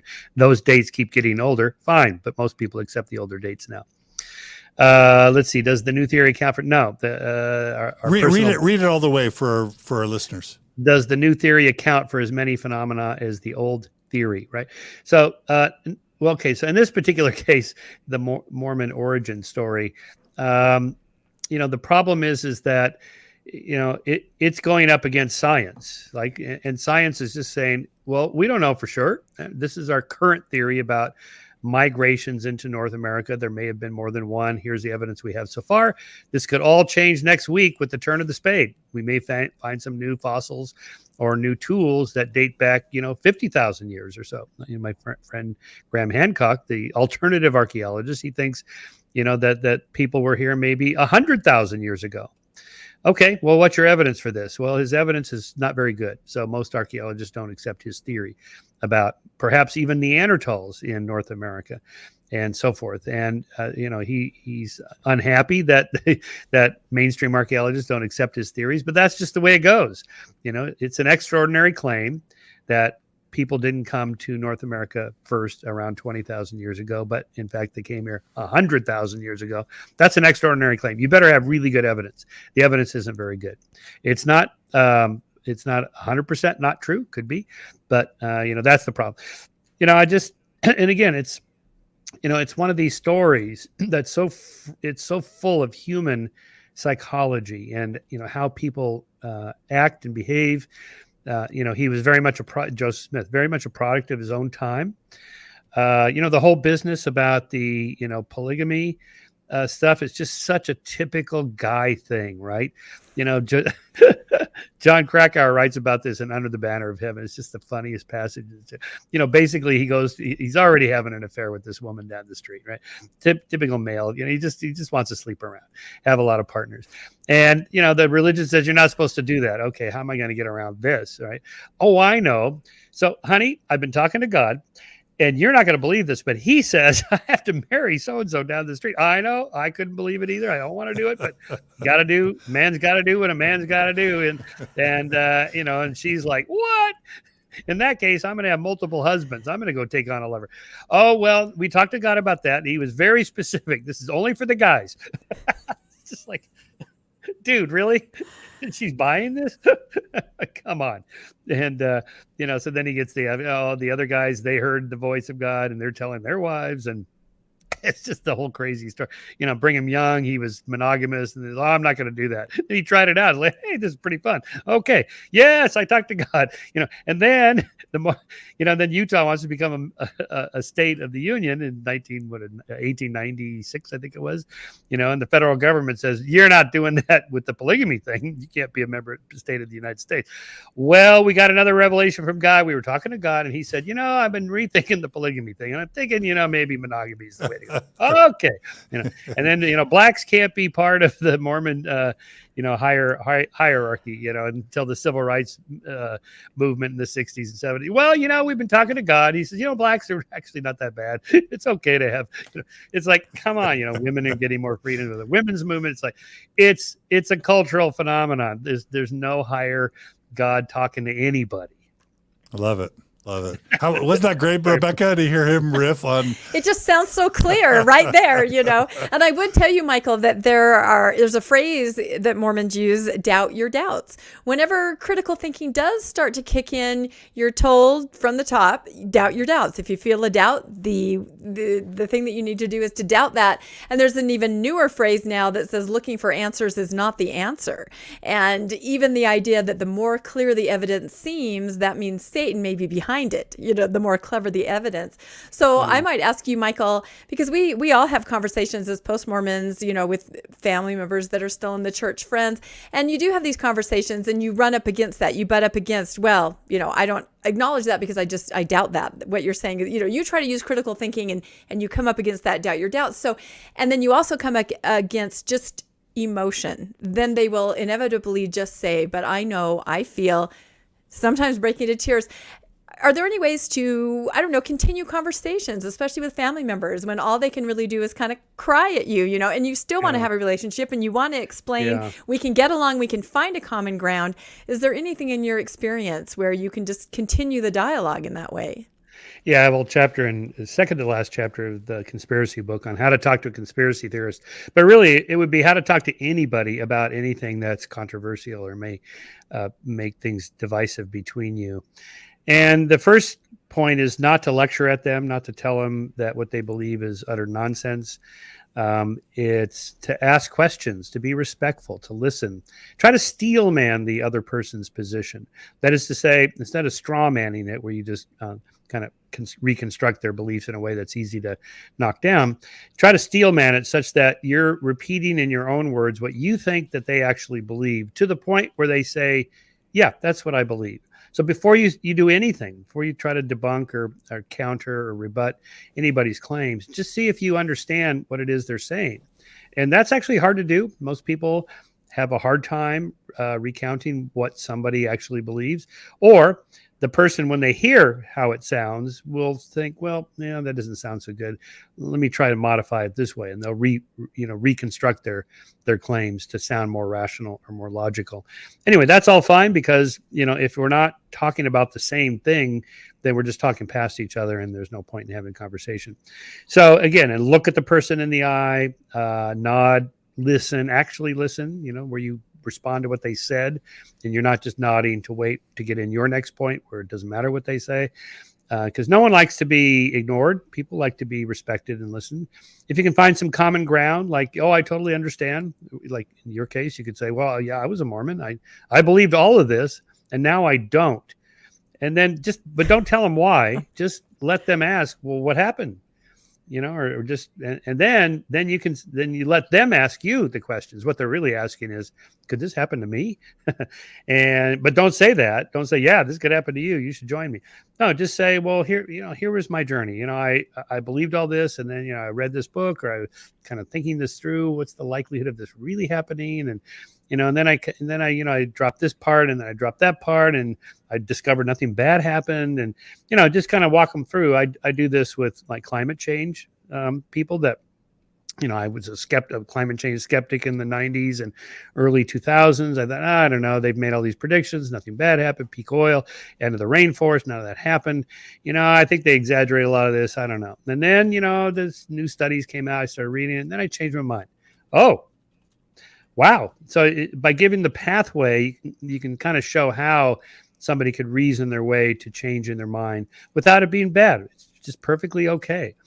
And or gun control. You know, I was raised with guns. I own guns, you know, but I just kind of feel like after looking at the carnage and the number of public shootings and all this stuff, that maybe I just could be kind of rethinking it. Maybe we need some slightly more gun control measure, immigration, abortion, whatever. You just find some common ground where you make the person feel like, okay, so this person was like me, and now they're different from me, but maybe I should listen to see, you know, how this happened, because maybe what happened to me.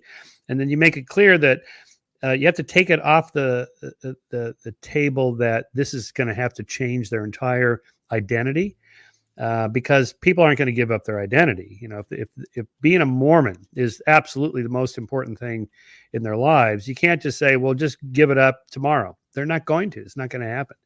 Right? It would be a slow process. People convert to religions overnight, but they rarely deconvert overnight. It takes a while. Usually quietly, usually without anybody being told. They just stop. Like in my case, I just stopped believing. I just quit talking about it. And that's usually how it happens, right? There's no, and like the scales fell back on my eyes or whatever. And so something like that. I love it. Thank you. Great question, Rebecca, and great answer, Michael. Okay, so Michael, I've got two really, really big questions to ask. Again, Rebecca, if you'll hold up Michael's book, Conspiracy, we want everybody to buy this book.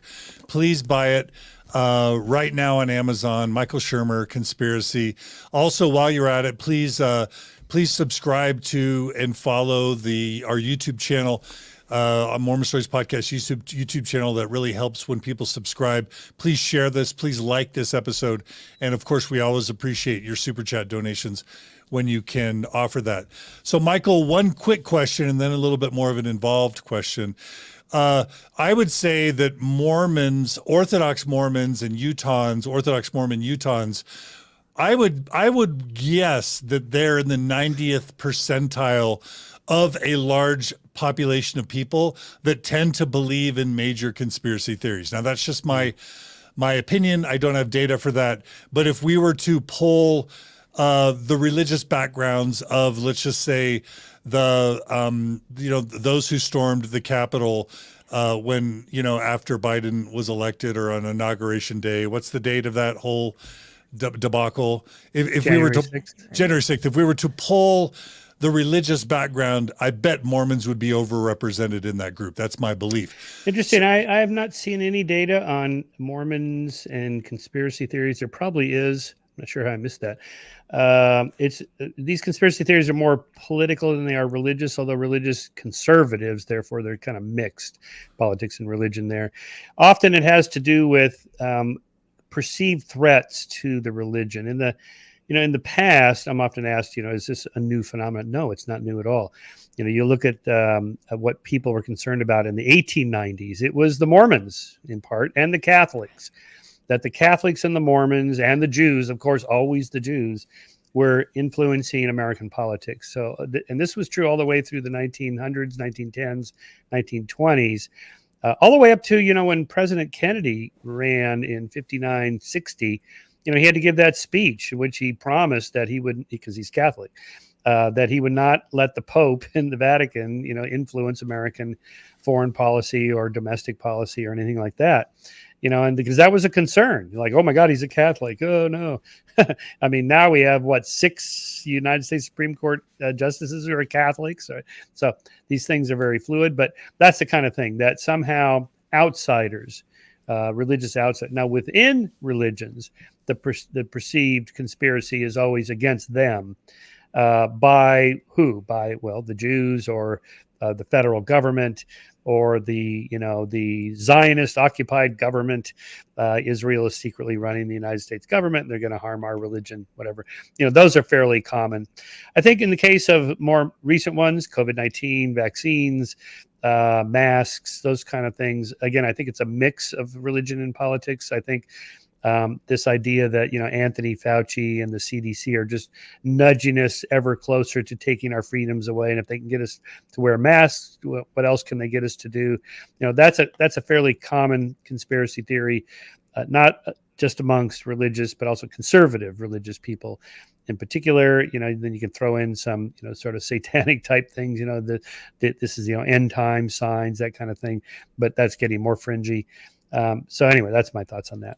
Yeah. So I guess what I was going to ask is, do you have any data that show that people who are religious are more or less inclined to believe conspiracy theories? No, they're not. It's the direction. It's the directionality of the conspiracy theory. Which ones you believe will, in part, be greatly influenced by your religion, by your race, by your gender, by your politics.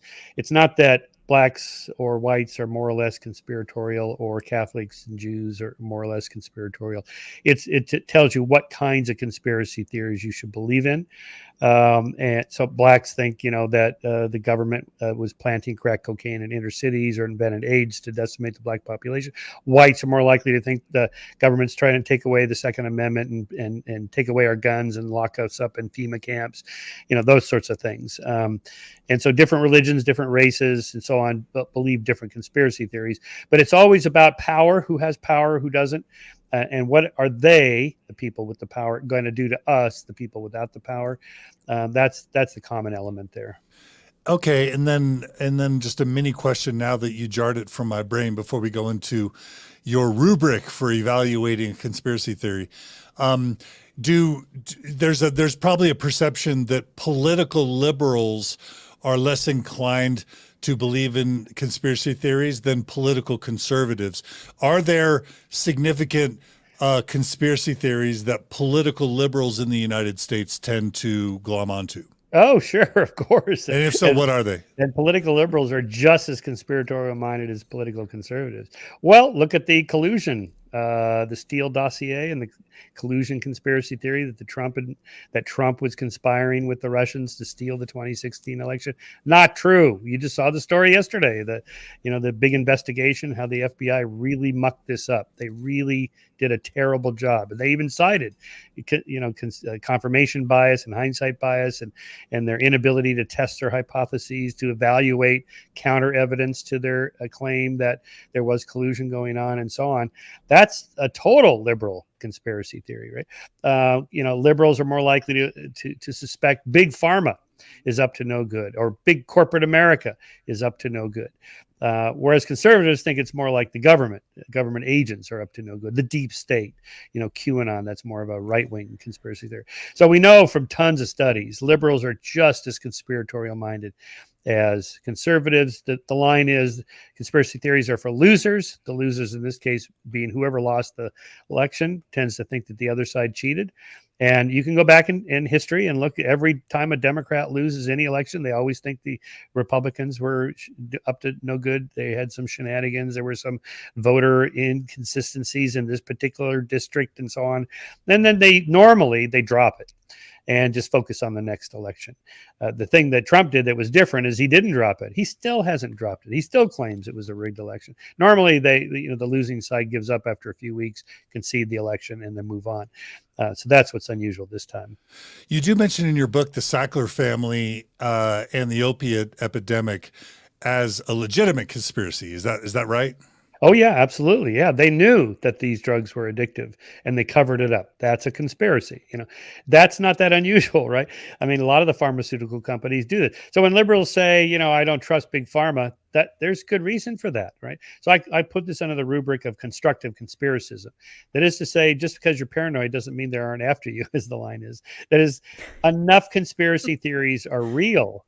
That is, there really was a conspiracy, that it pays to believe more are than actually are true. That is to say, err on the side of making a type 1 error, assuming a false positive, assuming there is a conspiracy theory when there isn't, versus assuming there isn't a conspiracy when there actually is, because that can be far more harmful. So that's in our cognition, our evolved cognition. I argue that we make more type 1 than type 2 errors. We assume more things are true than actually are true. This explains a lot of things, right? Superstitions, magical thinking of all kinds. It's we're already getting comments of like people that are mad. If you take a position on one side or the other of the political spectrum, there are people that are already saying like, I'm sending his book back. I'm never going to buy his book. He spoke out against my pet conspiracy theory and called it illegitimate. It's got to be a difficult space to be in if you care about. Well, here's how I respond to that. I just want to know what's true. Don't you want to know what's true? I mean, why would you want to believe something that's not true? And just leave politics, religion, ideology out of it. Just ask for each and every claim. Is it true or not? And then put some percentage on it. Maybe it's 50% probability true, 90% true, 10% true. It's probably not true. It probably is true. Don't go to extremes, 0% or 100%, because nothing in life is 0% or 100%. Why? Because I'm not God and neither are you. I'm not omniscient and you aren't either. right? Or there is objective truth, but I don't know what it is, and you don't either. So we have to work to try to figure out what to believe, and it's hard. It's a, just drop the whole I hate this guy, I love this guy, I'm not going to buy it. Just drop all that. Just ask yourself, do you want to know what's true? I love it. Okay, so what I want to do. What I want to do is pick a conspiracy that's really prominent right now and run through your 10 points of evaluating a conspiracy theory. And this is it, right? Starting with patternicity. Is that right? Yeah, sure. But we can simplify it. Okay. People have a hard time remembering 10 things. So here's the question. It's a signal detection problem. Well, can I pick the conspiracy theory we're talking about? Oh, yeah. Oh, yeah. Okay. So let's evaluate the conspiracy theory that, let's just say that Democrats conspired to overturn the election of 2000 and what? Of 2018 or 2020? What was it? The Biden election. That's 2020. Yeah. Okay. Let's pick that. There is no conspiracy theory. Okay. So.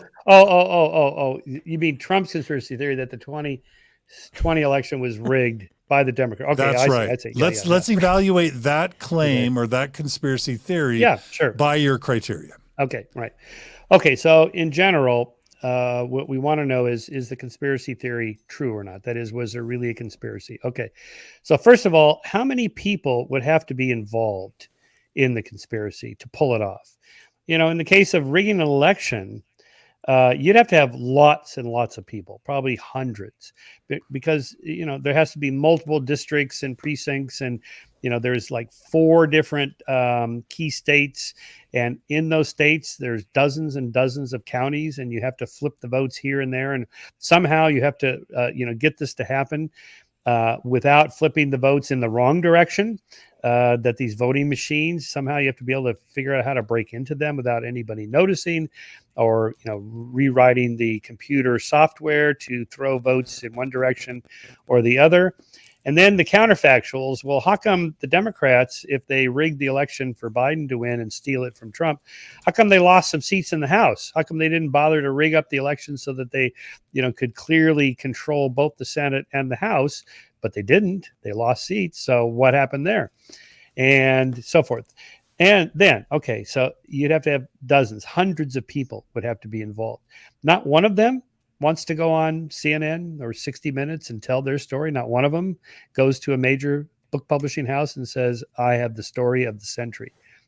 I know the person, this guy I was dating, he told me the whole thing and how it worked. And here's what he said. And here's the paper trail. I got the receipts. I got the phone recordings. He told me the whole thing and I secretly taped our conversation. Here it is, right? There's nothing like that. There's, constant like WikiLeaks and, the recent leaks of classified documents. There's nothing in there about rigged elections, nothing.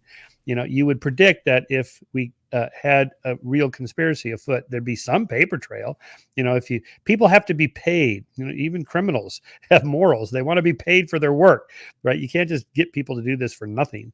And or there has to be some, emails, texts, some form of communications. And with cell phones now, right? That even if I just do that with my phone, that motion is controlled, it's recorded somewhere. They know everything you're doing. And the 2,000 Mules claim about the cell phone, that's been debunked, and so on. And how many elements would have to come together just right for the conspiracy to be pulled off? The more elements you have to have that happen in just the right way, the less likely the conspiracy theory is to be true. And it's not that you can't have some voting fraud, some voting shenanigans here and there. That does happen. But, the grander the conspiracy theory, the less likely it is to be true. We're going to do this in, multiple states and in dozens of counties, and no one's going to talk.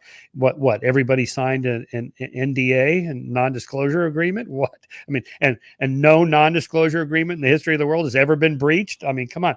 You're spinning up the story from something small, like maybe one little thing happened right there, which can be true, to this grand conspiracy where you have to have hundreds of people. Everything is coordinated. It all happens in perfect synchrony. I mean, look at Watergate. This could not be simpler. Just go in there, break into the Democratic headquarters at the Watergate Hotel, steal their stuff, and come out. They couldn't even pull this off, right? So, that's normally how it goes. People find out, people talk, people can't keep their mouth shut, people are incompetent, stuff goes wrong, chance, accidents, contingency, and then there's a paper trail. Somebody finds, this is how we find out about fraud and conspiracies in business and in government, is whistleblowers. There's always whistleblowers. There's some, secretary, there's a grad student, there's, some underling sees what's going on and then blows the whistle. That for whatever reason, I mean, this happens all the time. It's a daily story. And, nothing like that has come forward, and then the counterfactual. So if it was true, and, the Justice Department is run by the Republicans, Attorney General Bill Barr was appointed by Trump, and he was a self-proclaimed Trump supporter, voted for him twice. And he said, all right, I'm going to look into this. And when he says I'm going to look, he means the Department of Justice, which has unlimited resources. They can do whatever they want. And they looked into it, and he would be motivated to find something because he's a Republican, right? He supports Trump. If he could, this would be the biggest, if he discovered that the Democrats cheated, stole the election, he would have told us. And he came on and said, nope, didn't find anything, no conspiracy was afoot. End of story. Of course, for Trump, it was not the end of the story.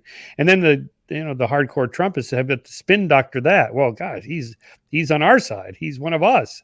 How do we justify that? Oh, well, he's secretly on the take or whatever. This is like Sagan's dragon. It's the invisible, undetectable source of somehow influence that nobody knows anything about. There should be a paper trail. Who influenced him? Who gave him money? Where? How did this happen? And so on. And it just goes right down the line for this. I mean, every one of the 30 lawsuits was thrown out of court. Most of the judges were Republicans who would have been motivated to say, yeah, I think you have a case there. Let's take this further. Let's at least look into it. They didn't even have enough evidence for any of those courts to even look further into the case. They had so little evidence. They had nothing. There was that story of Rudy Giuliani and the other attorney who actually got it right there in front of the judge. And the judge is going, you said you were bringing the evidence. Where is it? He goes, did you bring it? Oh, we left it at the hotel. It's like, this is not what you do if you're right. If you're exposing the biggest conspiracy in the history of American politics, right? Oh, I left it at the hotel. Yeah, right. Sure you did. Yeah. So again, what would be true if the conspiracy was true? And there's a bunch of them right there. It just didn't unfold. And that's the end of that story. I love it. Did you have a follow-up to that, Rebecca? Well, I will admit that a family member who's a conspiracy theorist took me to 2,000 Mules, and I walked out of it going, oh my gosh. And then I went home and did a little more research. So, maybe that's the answer, like you say. Just look at the things. I recommend going to Isaac Saul's, S-A-U-L, Isaac Saul's website called Tangle, T-A-N-G-L-E. He did like a 10,000 word analysis of 2,000 Mules, Dinesh D'Souza's documentary. And he just takes it apart point by point. There's nothing in that film. Nothing. He's got nothing. Zip, nada. It's a nothing burger, as they say. I love it. Sometimes I love my viewers and listeners, and sometimes they frustrate me. A. Jensen writes, and this has to do with Mormon stories. How? Like, it's so crazy to me that people don't understand, number one, that so many Mormons believe in conspiracy theories that bringing an expert on to help people evaluate whether or not a conspiracy theory is true. It's weird that one of my viewers or listeners can't understand why this directly relates to Mormonism. But anyway, it clearly does. And so anyway, Michael, this has been super, super helpful. Really quickly, we have a friend who's joined us. He is a podcaster. His name is Kerry Schertz. He runs a podcast that we all know and love called The Backyard Professor. He says he's read almost every one of your books, and we promised him we'd give him a chance to ask you one question. So, Kerry Schertz, all right. welcome on Mormon Stories. Kerry, we love you. Thank you. Hi, doctors.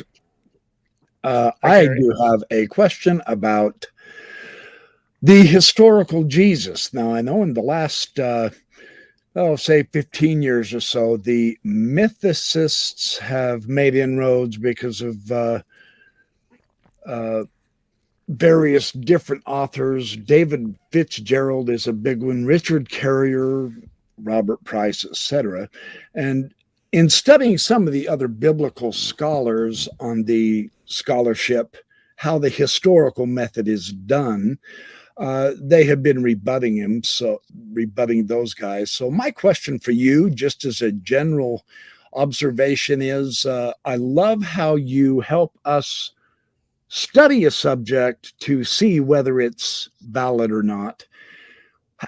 Where do you stand on the historical Jesus issue? Where do you and why? What's your take on just the person Jesus? I know Richard Carrier is adamant about nope, but even he is beginning to somewhat change. Others have gone otherwise. So that's my question. Thanks, Carrie. Thanks for the question. And please check out the Backyard Professor podcast, everybody. Thanks, Carrie.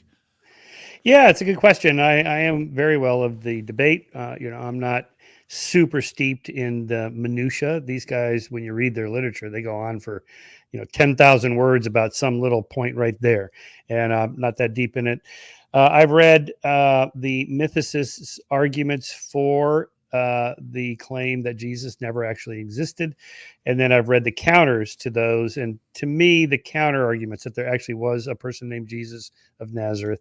Not that he was crucified, not that he was resurrected after being crucified, but that he probably really existed. Here I lean on Bart Ehrman, who is the most knowledgeable person that I've read on the subject. And he rebuts all of the mythicist claims to my satisfaction. He does anyway, obviously not to theirs. But and so that's where I think there probably was somebody named Jesus. It's possible. Again, I don't assign a 0 to any claim, or 100% for that matter. And so it's possible there was no Jesus. I think it's probable there was.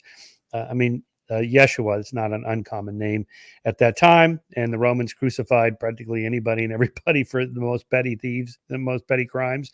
The two people on the cross next to Jesus were both, pickpockets, just petty criminals. So that's not unusual. The extraordinary claim would be that he actually rose from the dead after 3 days. That's where my skepticism kicks in.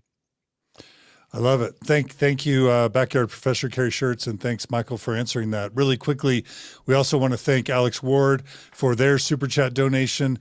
We want to thank Mike Iveson, who says common sense and common courtesy. Thanks, Mike, for that Super Chat. And also Kathy White, who gave us the question about Purdue Pharma and the opiate crisis. Couple questions for you, Michael, and then Rebecca, I'll let you ask maybe one or two more before it's time to go. Remember, I got to go in 4 minutes. He's got like 5 minutes. Okay. Really quickly.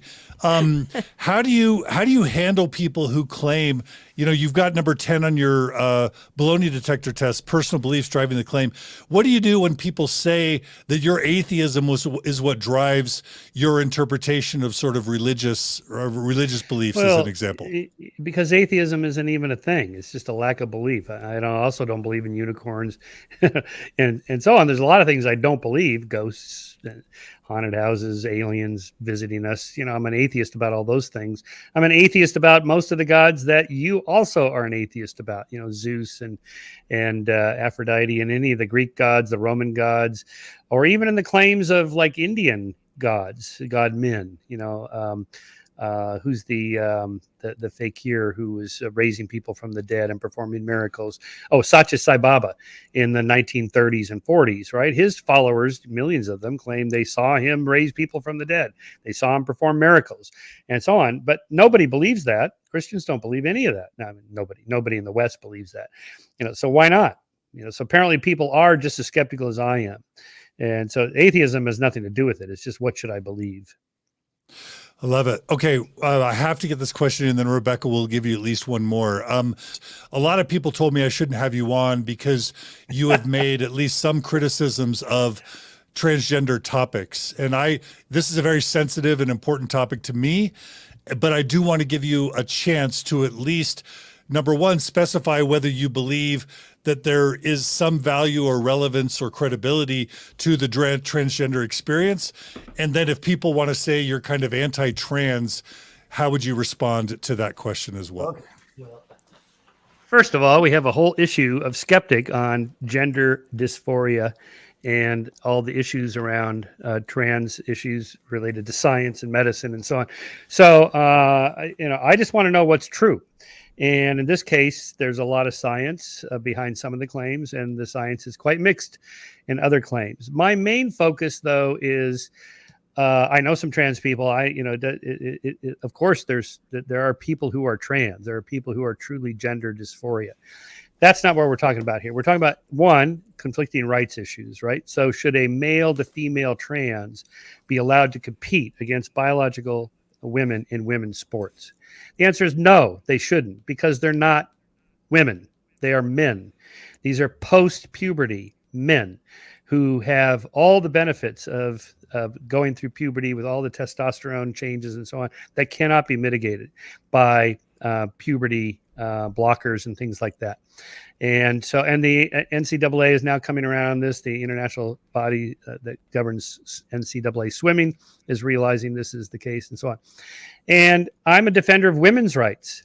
And in many of these cases, women's rights are being violated, to allow, this Will Thomas, the Penn State swimmer who declared himself to be a woman and grew her hair long and is, already a male and did the required NCAA swimming 1 year of testosterone suppression, and then entered women's swimming meets where she was once ranked in over 400th in the country, is now number one, beating women. She's eliminating women and ruining careers. She's walking around in a locker room naked with his full junk on display for women who are naked changing.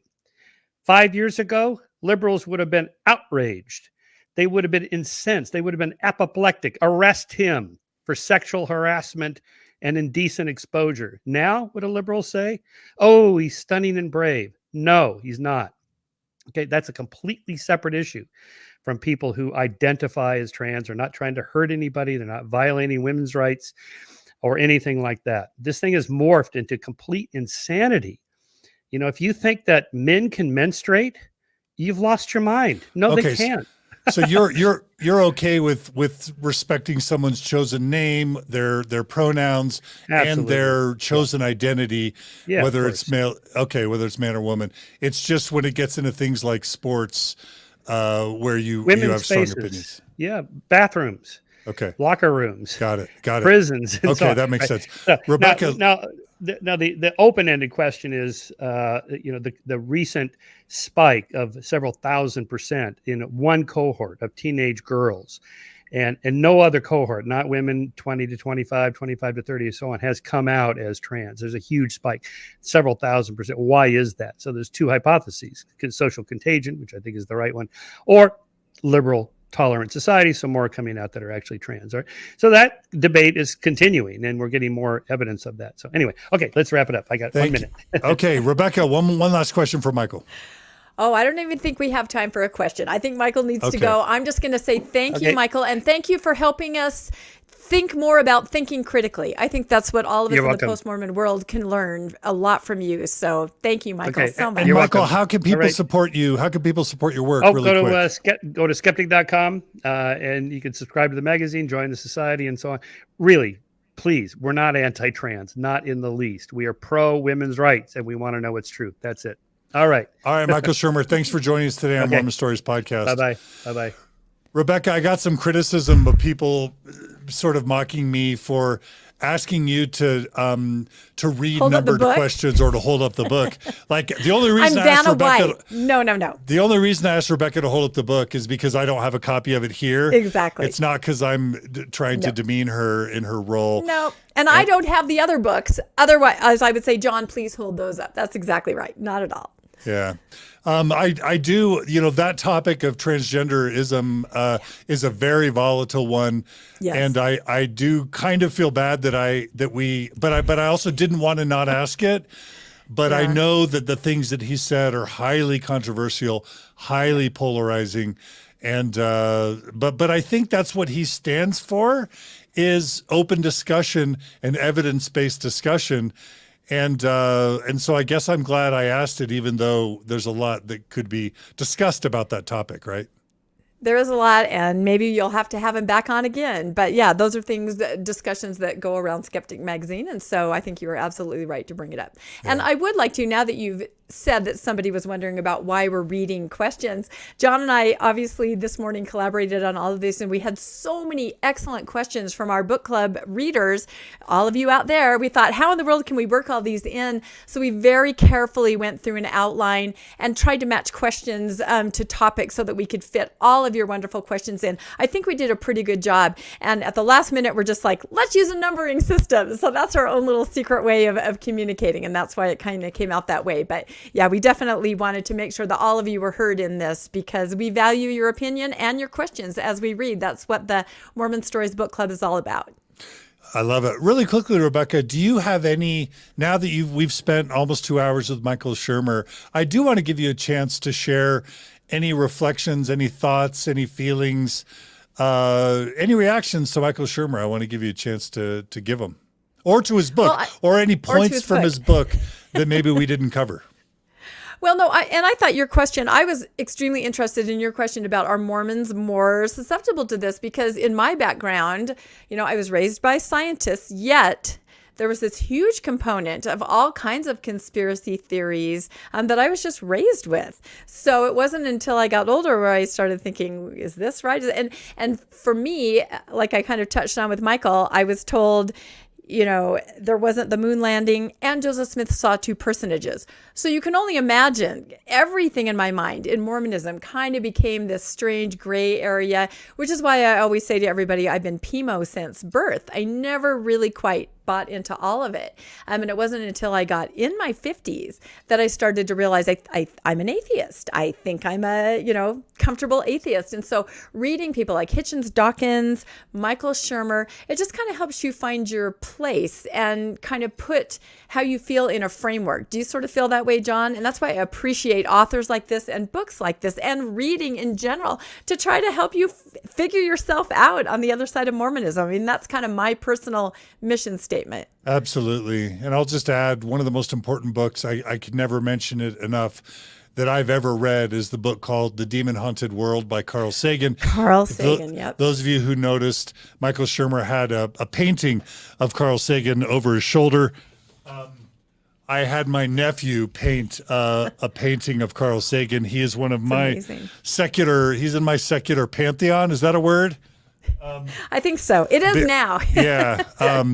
But yeah, just learning the basics of critical thinking, of the scientific method, and then how to apply critical thinking in the scientific method, and even healthy skepticism, learning to become comfortable with skepticism, and then learning to apply evidence, science, critical thinking, and skepticism to your worldview. For me, it's not that, somebody early on, Rebecca, criticized me as like hating religion, as like wanting to take people's faith away.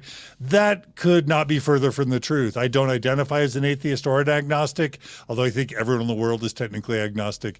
I'm not trying to destroy religion or take people's beliefs away, but I do believe that there's a value in rooting our worldviews in reality to the extent that we can. There's a cost to that, because sometimes I think there's a little bit of depression associated with a more realistic worldview. There's kind of this idea of blissful ignorance that I think has some empirical backing. But generally speaking, I think we're healthier and we're safer when our worldviews are more rooted in reality and evidence versus not. And we're certainly less susceptible to deception and fraud and that sort of thing when we have a more realistic, scientific, evidence-based worldview. Yeah, no, I agree with that. And one of the questions I would have liked to ask him, although we didn't have enough time, was about the book Sapiens, Noah Harari. What do you think he feels about the idea that a myth, a mythology, a collective way of thinking like that binds people together, helps you accomplish things, and is a productive thing? I don't know. I mean, what's your opinion on that? I wanted to ask him. I was just curious if he saw the benefit of that, the mythology binding people together. I think I remember him referring to that in the book, and he may have even lightly referenced it when he talked about Joseph Campbell and myths, because I asked that question from my good friend Jerry Johnson out of Bremerton.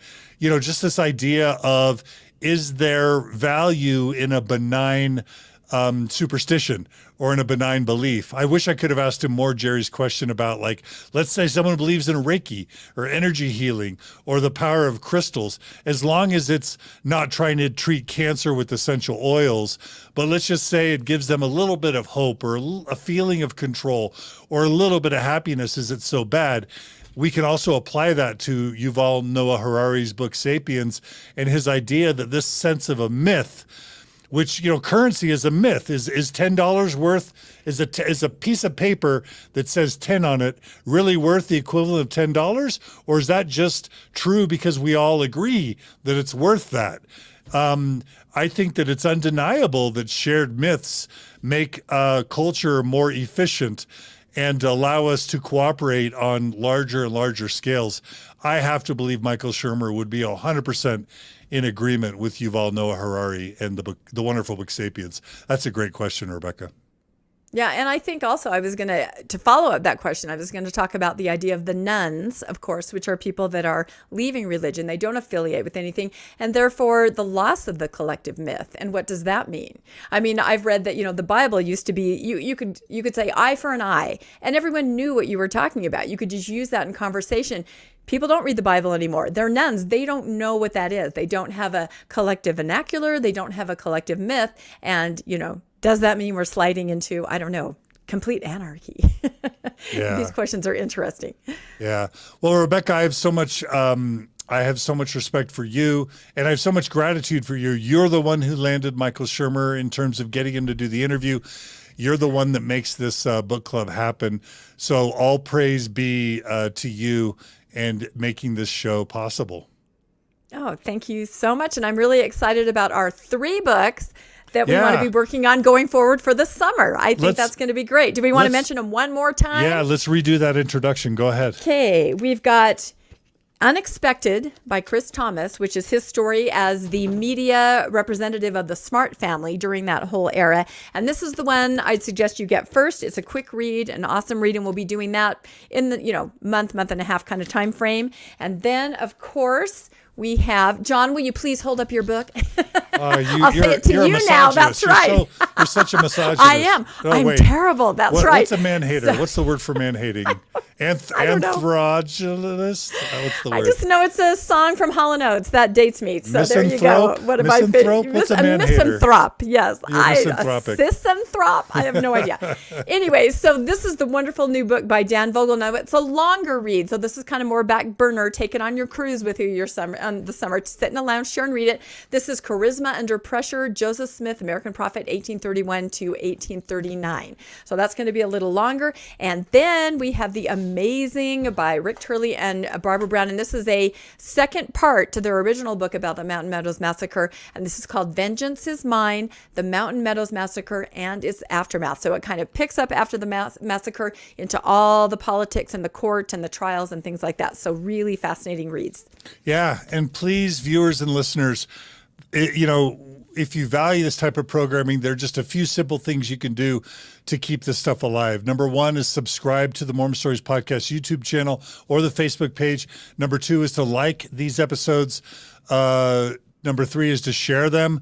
Number 4 is to donate. So through the Super Chat feature here on YouTube, you can donate, or you can go to mormonstories.org, click on the donate button, become a monthly donor.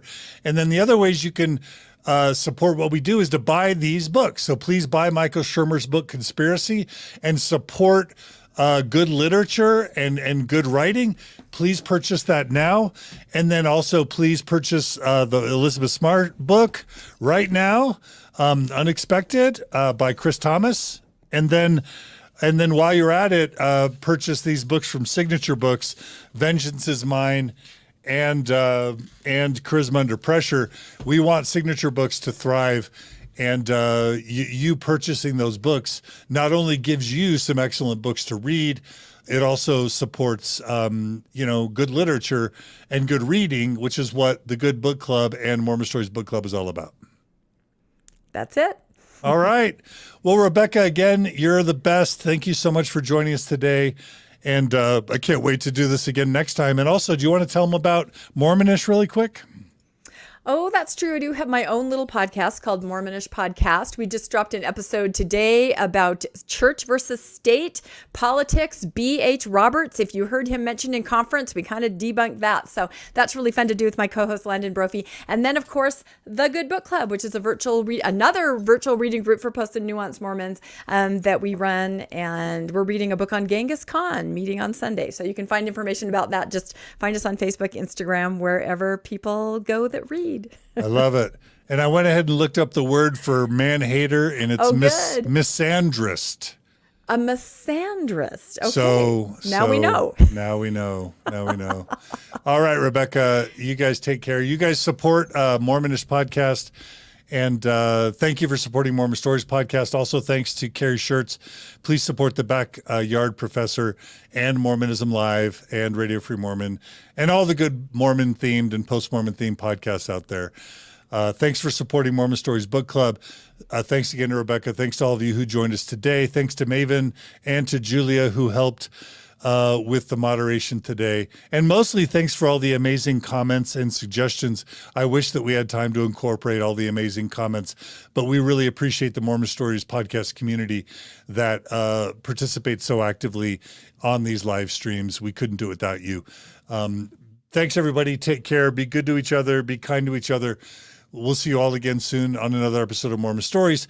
And we hope to see you again in a month or two with another episode of the Mormon Stories Book Club. Take care, everybody. Thanks.